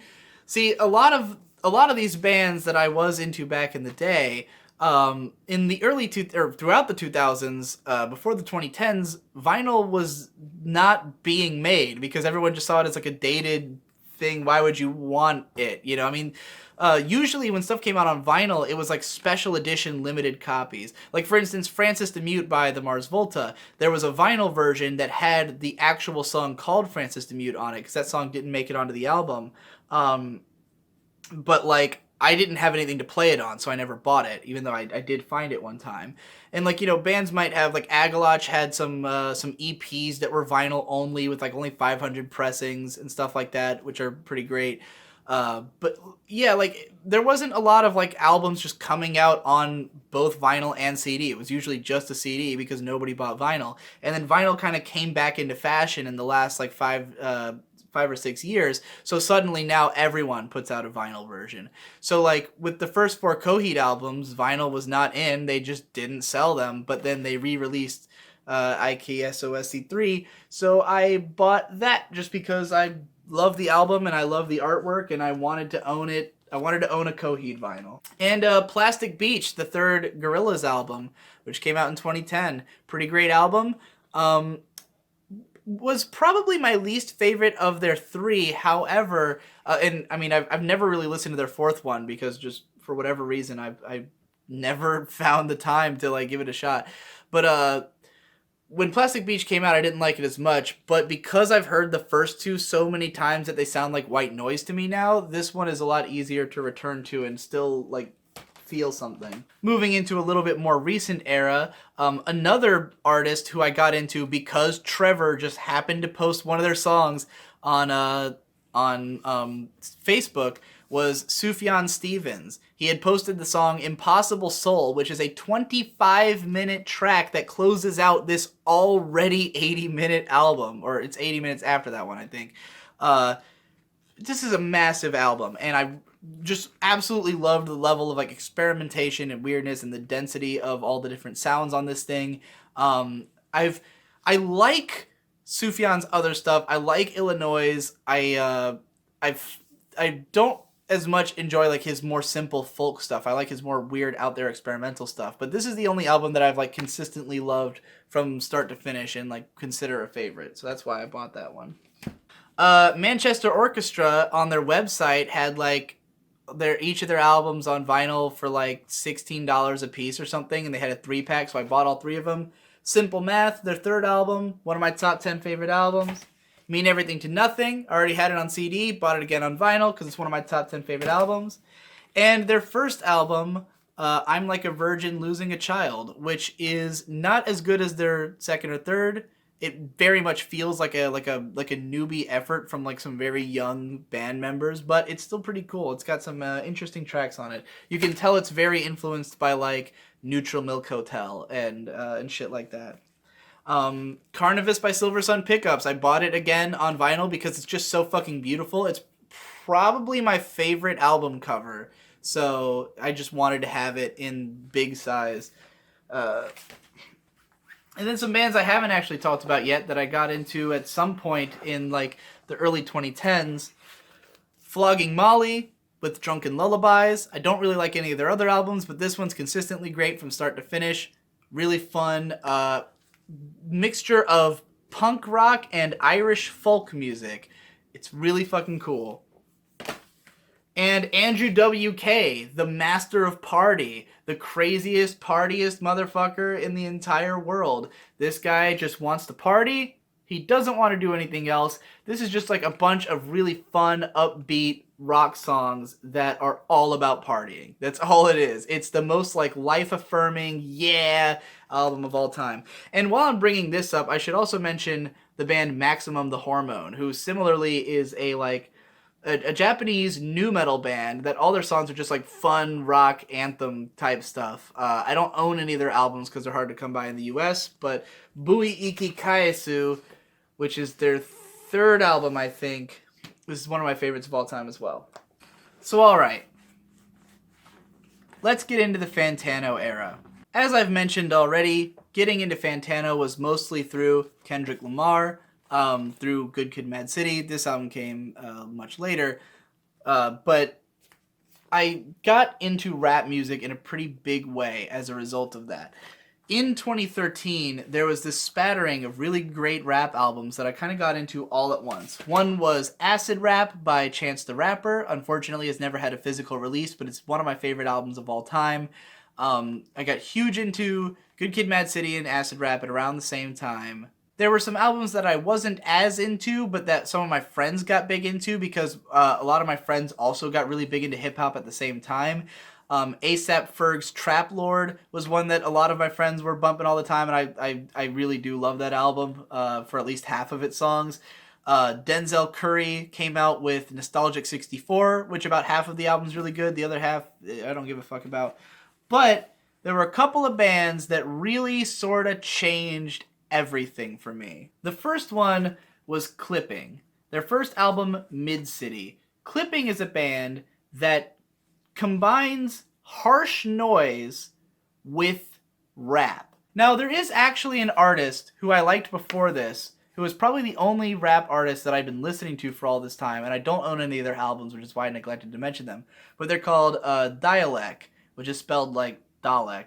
But the band Dialect are known for the fact that they combined like industrial sounds and like some harsh noise segments and like post-rock kind of sounds with hip-hop. And I really love their album Abandoned Language. It's one of my favorites, and I've been listening to it over the years, but to me it never, like, because it sounded so different from any other hip-hop music, it never like made me feel like, oh, this is now gonna get me into rap. You know, I actually felt like I was more into the instrumentals than I was into what was going on like vocally or lyrically.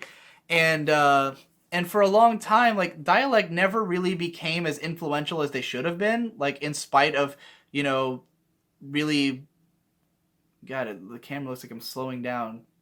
In spite of like how much originality they had and like you know, how much impact their music should have had, I don't think they ever took off in a big way. I mean, they would tour with like rock bands. They toured with ISIS. They toured with like, you know, with Mogwai instead of touring with hip hop artists because they were just so out there that people didn't know what to do with them.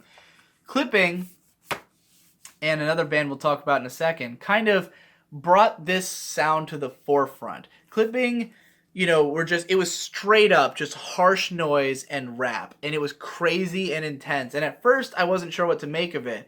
But what actually got me into Clipping was I listened to their whole album. I wasn't really paying attention, and then the last song came on, which is called Outro, and it's just 10 straight minutes of the vocalist going, get money, get money, get money, get money, get money, get money. And it's 2 tracks of his voice that slowly desynchronize over the course of the song and then resynchronize at the end. And I thought it was the funniest shit ever, and I loved it. I was like, this is the coolest thing I've ever heard. I have to get into this album now. And then I gave it, you know, more of a chance and realized just how fun and cool it was. So me and my friend Brando were getting really into Clipping, and you know, I have their second album here. Their first album never came out physically. I think there might have been a tape or something, but I'm not sure. But I got their second album, which was on a major label, which is Clipping, which is really good. And their brand new album, Splendor and Misery. I've only had the chance to listen to this a couple of times, but it's pretty cool. It is a hip-hop sci-fi concept album. Very odd, very different sound from anything I've ever heard before, including from them. But if Clipping was like the setup, then the punchline was a whole other beast. I am, of course, referring to Death Grips. Death Grips, The Money Store. This was an album that Anthony Fantano had given a 10 out of 10. It was his album of the year, above Good Kid, Mad City. The first time I tried to listen to this, I immediately was like, what the fuck am I listening to? Didn't understand it at all and stopped. A little bit later, I got into them because I heard the song The Fever, which is track 2 on here, which is like one of the more catchy and fun songs, and I got really into The Fever, and then I started showing it to all my friends, and all of them got really into the song. And then around the same time that I got into Clipping, me and my friend Brando got into The Money Store. Now, over my whole life, I've wanted to make music. I've always wanted to be a musician. I've mostly wanted to be a vocalist. I've always loved singing. I do it all the time when I'm hanging around. You know, I sing my heart out. However, I'm not an amazing singer. People don't often praise my singing. I never felt like I was going to have a future in it, and more importantly, I don't know anyone who can really write or perform music. Even though I have a bunch of songs like I've written in my head, I hate trying to learn instruments. I just thought, you know, I've always been into rock music. It just seemed out of my reach to try to make rock music. But it's not that I wasn't experienced in rap music, because, you know, as a kid, I would rap along to Eminem and Wu-Tang and all that shit that I was hearing, you know, when I did hear it. And even bands like Linkin Park, who have a heavy rap element to their music, you know. So I was kind of used to the idea of rapping. Now, when I discovered Clipping and Death Grips, it opened up the doors for, like, what you could rap over. That you could rap over these like insane, noisy, grungy, broken instrumentals. And I had seen this article with like the members of Clipping were describing how they put together the song about that. And it was like they just taken all these there was like a sample in there that's like they took a cassette case and open and shut it, and like that's part of the beat, you know. They would just take all these different like things around their desk or like weird things they could make noises out of and run them through this like really high-tech machinery and create all these crazy ass sounds. And I immediately wanted to do that. So my friend Brando had written all these lyrics that were just like these really violent, crass, stupid, dumb lyrics that I absolutely loved. And I just decided I was going to make my own beats like Clipping does, but I was making them all in Audacity, mostly with my mouth. And this is how the EP called BC came together. Now, I'd already made an EP called AC, which was just like experimental noises. That one had no rapping on it. It was just like me making weird fucking sounds in my room and recording it and trying to turn it into music. You know, because I'd always been into like trying to make experimental stuff. But this is the first time I thought, whoa, I can make weird experimental hip hop. So I put together these beats that would be like the sound of a window closing and like a lawnmower outside and a can being crumpled up. And I'd make that into a beat. And then I took these lyrics that Brando had because he, you know, wasn't really experienced with rapping and wasn't that into like trying to actually perform it. And I would do his raps over these beats. And I really loved the result. And so from that point forward, I was like, rapping is now taking over as opposed to singing, you know, because I think I just like, it just made a lot more sense to me because I could both make my own beats, which would be these crazy out there beats, and then I could also like, you know, perform these a lot more easily than I could sing songs. And just seemed to fit my persona better to write grungy, insane raps. So Death Grips very quickly became my favorite band ever. Their first album, Ex Military, unfortunately I don't own any physical copies of, but it's probably my favorite of their albums. I just would listen to it all the fucking time. The Money Store I already showed. Bottomless Pit, which is their new one that came out this year. The Powers That Be, the two-parter, which came out across 2013 and 2014 and 2015. Yeah, 2014 and 2015. Both parts are fucking great. I've got No Love Deep Web. If I opened this, you would see a picture of the drummer's dick, because his dick pic is the album cover. I have a whole video about Death Grips on this channel called Is Death Grips the Best Band of the Decade?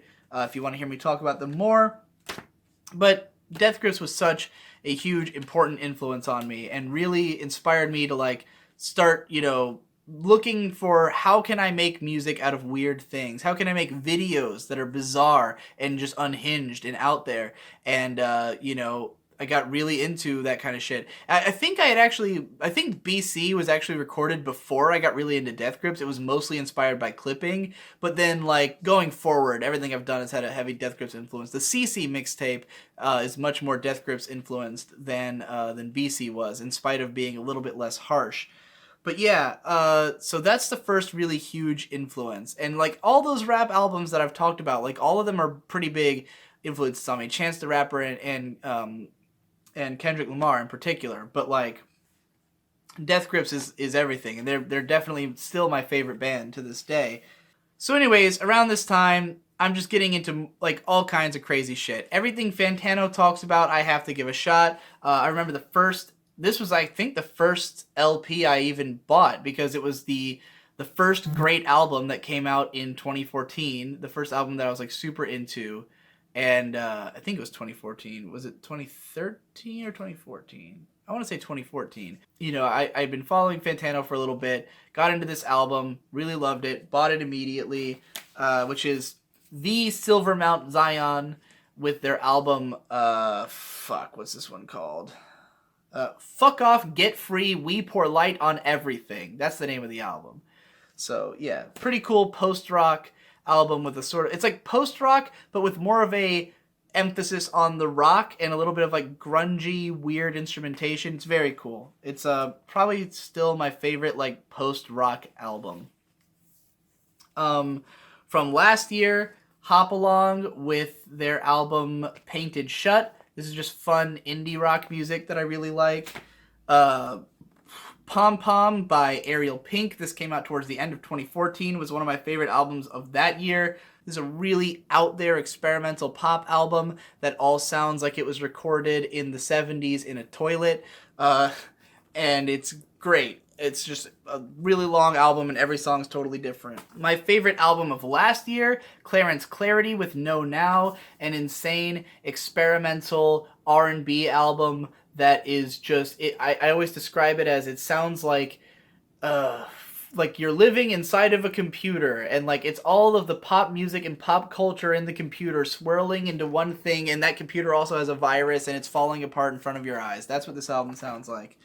One of my all-time favorite albums. This is in my top 5 for sure right now, and it was my favorite album of 2014, which is Rat King with So It Goes. This is a hip-hop outfit of some very young men who put together this sort of grungy experimental hip-hop record that is just fucking perfect. I love every song on this thing. It just has a great sound. It's an album that is sort of about New York, and it's about capturing the sound of living in New York. And the sound of New York is, of course, a very dense and interesting sort of sound. I love the urban aesthetic. I love the aesthetic of like a dark city and like exploring the back alleys of a city. And I mean, when I say urban aesthetic, I mean not as in like the way people dress in the city, but I mean the city itself, the aesthetic of being in a densely populated urban area. And this captures that aesthetic very, very well. It feels like the city itself put to music with these young guys rapping over it. And it's just fucking cool. And that's a huge influence on my style as well. Like, I take a lot of influence from Wiki. I would say Wiki, Chance, Kendrick, fucking MC Ride from Death Grips, David Diggs from Clipping, and Danny Brown, who's a more recent influence. Those are probably like the biggest influences on my rapping style. And of course, Eminem. I mean, Eminem permeates all of it because I've been listening to him since I was a kid. So there's a huge Eminem influence on everything that I rap about. Tony Molina's Dissed and Dismissed. This is a fucking 12 songs in 11 minutes. This is the shortest album ever, but it's all these really fun, cool breakup songs that sound kind of like if Weezer and the Pillows fused together. And this was the soundtrack to my breakup. When I broke up with my girlfriend like a few years ago, this album had like just came out, and it's all songs about breakups. So I was just spinning it constantly and losing my shit. It was fucking perfect. P-Lander Z, this is not a Fantano recommendation album, but this is just a band that performed at Otakon at one of their live Matsuri events that's like outside the convention, and it was just such an awesome show that I bought their album. They're like this like sort of cheesy fun punk rock band that dresses like Power Rangers and and puts on shows that are really energetic and cool. So I loved their performance so much I had to buy their album. Obsidian by Baths. This is an electronic producer who does these sort of low-key, atmospheric sounding electronic songs that he sings over about just sort of depressing subject matters. Melt Banana's Fetch. This is a blisteringly fucking intense hard rock album. I guess they'd be considered like almost grindcore or just like acid rock or something. It just sounds like...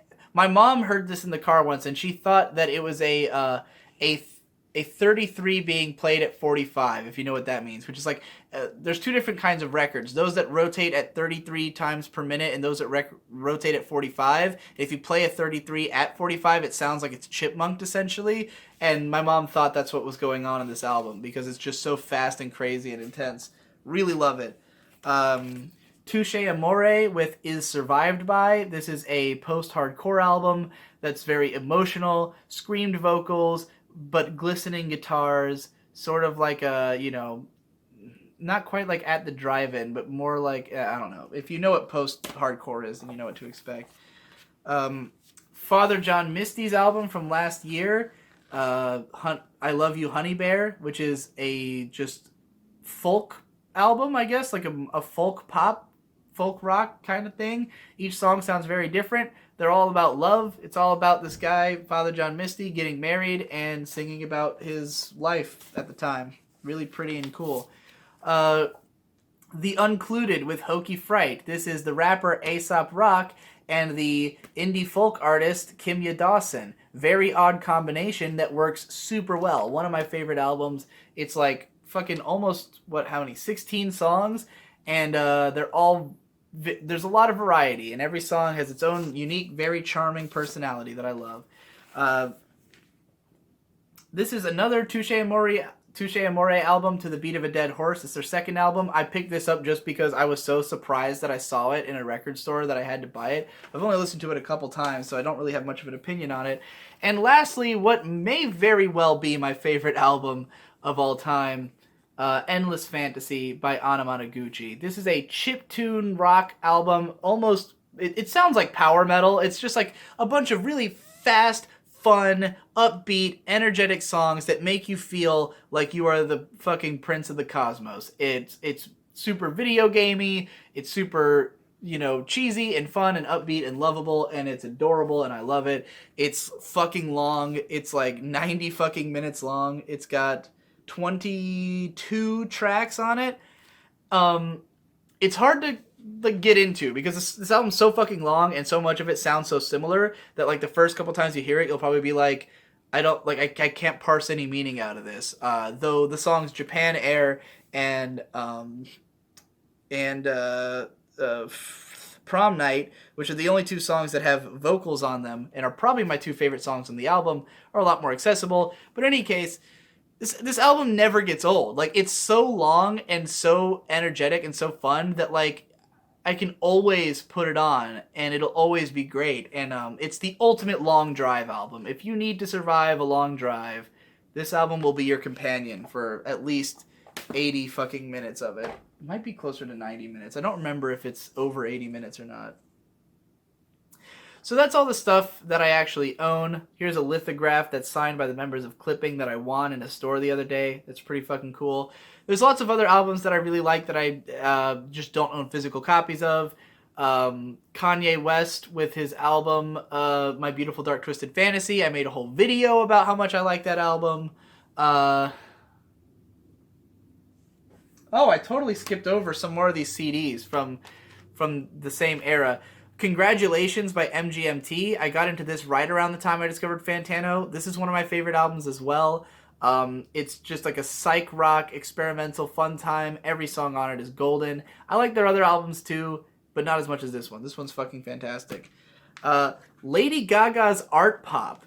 This is one that, like, I was totally shocked by, because, like, Lady Gaga's music before this is not bad. I love her, like, catchy hooks and stuff, but it's all just pretty simple dance music. On this album, she gets way more out there, way more variety in the songs, lots of experimentation, all while keeping that pop. This album, basically, the thesis statement is boogie pop. It should have just been called boogie pop as opposed to art pop, because art pop sounds pretentious and lame. Boogie pop would have been a really cool name for it. But anyways, it's a fucking great album. I absolutely love it. I bought the Rolling Girls OP on its like little single at Otakon last year. And then there's these albums that my fans have sent me since opening my P.O. box. This Sayonara Zetsubo Sensei OST, this K-On! OST, and a fan's own album, Gold Season. I also have this album, Paper House, I think, by Kenneth Crayley and his band, somewhere over there. What else do I like? What do I listen to? I listen to pretty much everything. I mean, around the time I got into Fantano, and I'm surprised by how many of my LPs are directly Fantano recommended, because, like, there's lots of stuff I've gotten into that's not because of him that apparently I just haven't bought yet. Really love The Unnatural World by Have a Nice Life, and their first album, Death Consciousness. I'm just, like, thinking of stuff that I've, like, bought digitally that I don't have a physical copy of. Bus Driver, his albums Perfect Hair and Thumbs are among my favorite rap albums of the last few years. Milo, who collaborates with Bus Driver a lot, was a huge influence as well. His albums, Things That Happen at Day and Things That Happen at Night, and then his album Cavalcade were all like really huge in getting me into rap music and shaping my development there. So I should have probably mentioned them before. Again, it's harder if I don't have a physical copy in front of me to look at. And you know, a lot of bands I get really into for a little while and then I don't listen to as much later on. So like, it's hard to like think of which ones am I the most into. The new Danny Brown album is probably my favorite album of this year, other than like Bottomless Pit and David Bowie's Black Star, which is also fantastic. Would love to pick up a copy of that at some point. But the other way I got into a lot of music around this era was through the 4chan board Mew, the /mu/board, which is the music board. I would just like, they have, on Mew, they have just like all these recommendation charts where it'll be like, here's a genre and here's how you can get into them. It'll like show a flow chart of like which albums you should listen to in which order to try to get into a genre. I've gone through a bunch of those. Or there'll be charts that are just like essential albums from this genre. I'll go through those. I have a ton of them saved on my computer. If you just go onto like Google and type like 4chan Moo Essentials, there's like a whole website of just the Essentials charts out there. So I listened to tons of those. You know, more often than not, I don't necessarily get like really into any of those albums. I just end up like, you know, listening to them in passing more. I mean, there's hundreds and hundreds of bands and albums I could talk about here that I've gotten into, and like most genres now at this point I have some experience with. You know, I've never gotten like hugely into jazz. I have listened to like, you know, Bitches Brew and like the Kamasi Washington's The Epic. I've heard a lot of jazz influenced stuff, but I've never gotten like big into that genre. Never gotten into country in any way. I've tried a bunch of times. People have sent me a bunch of country music. I still have not found any country I really liked, unless you like count Mark Lanigan, because he's pretty country influenced, or maybe Father John Misty to some extent, but like they're barely country. And I've listened to like every album that anyone considers a classic. You know, I've heard all the Radioheads. I like Kid A. Just not like a huge Radiohead fan or anything. I've heard In the Aeroplane Over the Sea. Really love the first 3 tracks. Don't care for the rest of the album. What other questions could I possibly answer about my musical taste, history, and influences? I guess you've probably mostly got the gist of it. And it's kind of funny to like only talk about my rap influences, because again, like for such a long time, I thought I was going to be like a normal, like singing vocalist. So like as a singer, I was hugely influenced by and lyricist. I was mostly influenced by like the Mars Volta, Coheed, and Portugal the Man, which are all like those high register singers who I would copy a lot, and they all had like, you know, deep esoteric lyrics. But yeah, as a rapper, like none of those really apply all that much. It's mostly the rappers that I've named that are the big influences. And these days, I have a much harder time listening to most of the stuff I've talked about in the early part. Not because I don't like it, but because, like, as I said, how I got into so many of those was that I was in high school, and an 80-minute, you know, epic prog album was a good way to fucking occupy my time when I was just sitting around being depressed all day. But that's not my lifestyle anymore. Now I'm, you know, always working and I don't have as much time for music. And when a new album comes out that's fucking 80 minutes long, it can be like, oh God, am I ever going to have time for this? Like the new Deer Hunter albums, you know, like they had Act 4 last year, which I did like, you know, enough. But then Act 5 came out this year, and like I was listening to it, and like every song is like 6 minutes long, and there's like 15 of them, and I was like, this is gonna be my whole, you know, like this is all day. This takes forever. Whereas like the new Danny Brown album's like 15 tracks and they're all 2 minutes long, and I was like, oh yeah, 2 minutes, you know. I mean, if you listen to Bedroom Bedrock, my rap album, like like from the beginning I said it's gonna be 10 tracks, and I didn't care how long those tracks were. Most of them are like 2 minutes long, because I really like the idea of just like, get the idea and it's over and let's move on, you know. I still do love songs that have like these big momentous tempo changes over the course of them, but like it's so much rarer for me to listen to an 80-minute album as opposed to a 40-minute album, with the exception of Endless Fantasy, and only because even that I don't listen to like the whole thing unless I'm editing video or something. It's mostly in my car. like most of the albums I still, you know, will put on over and over again would be stuff like, you know, the Manchester Orchestra albums, where it's like a 40-minute tight punch and it's over and I can move on with my life. And I've also gotten a lot more into just listening to songs. Like, for the longest time, I was always an album guy. I've always been mostly an album guy, and I still am mostly an album guy. But I can more tolerably just put on a song and, you know, put on shuffle in my car and listen to whatever comes on, as opposed to always listening to an album as I usually used to do. Uh, and I also listen to lots of stuff that I wouldn't even necessarily consider like a favorite, but I listen to it all the time.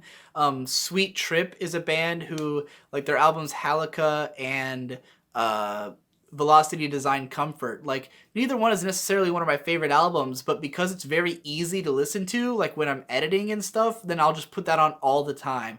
Or like Dean Blunt's Black Metal. Like, if I just feel tired and sleepy, I'll just loop that album all fucking night because it's a very good, like, weird little experimental quiet album that's good for sleepy times.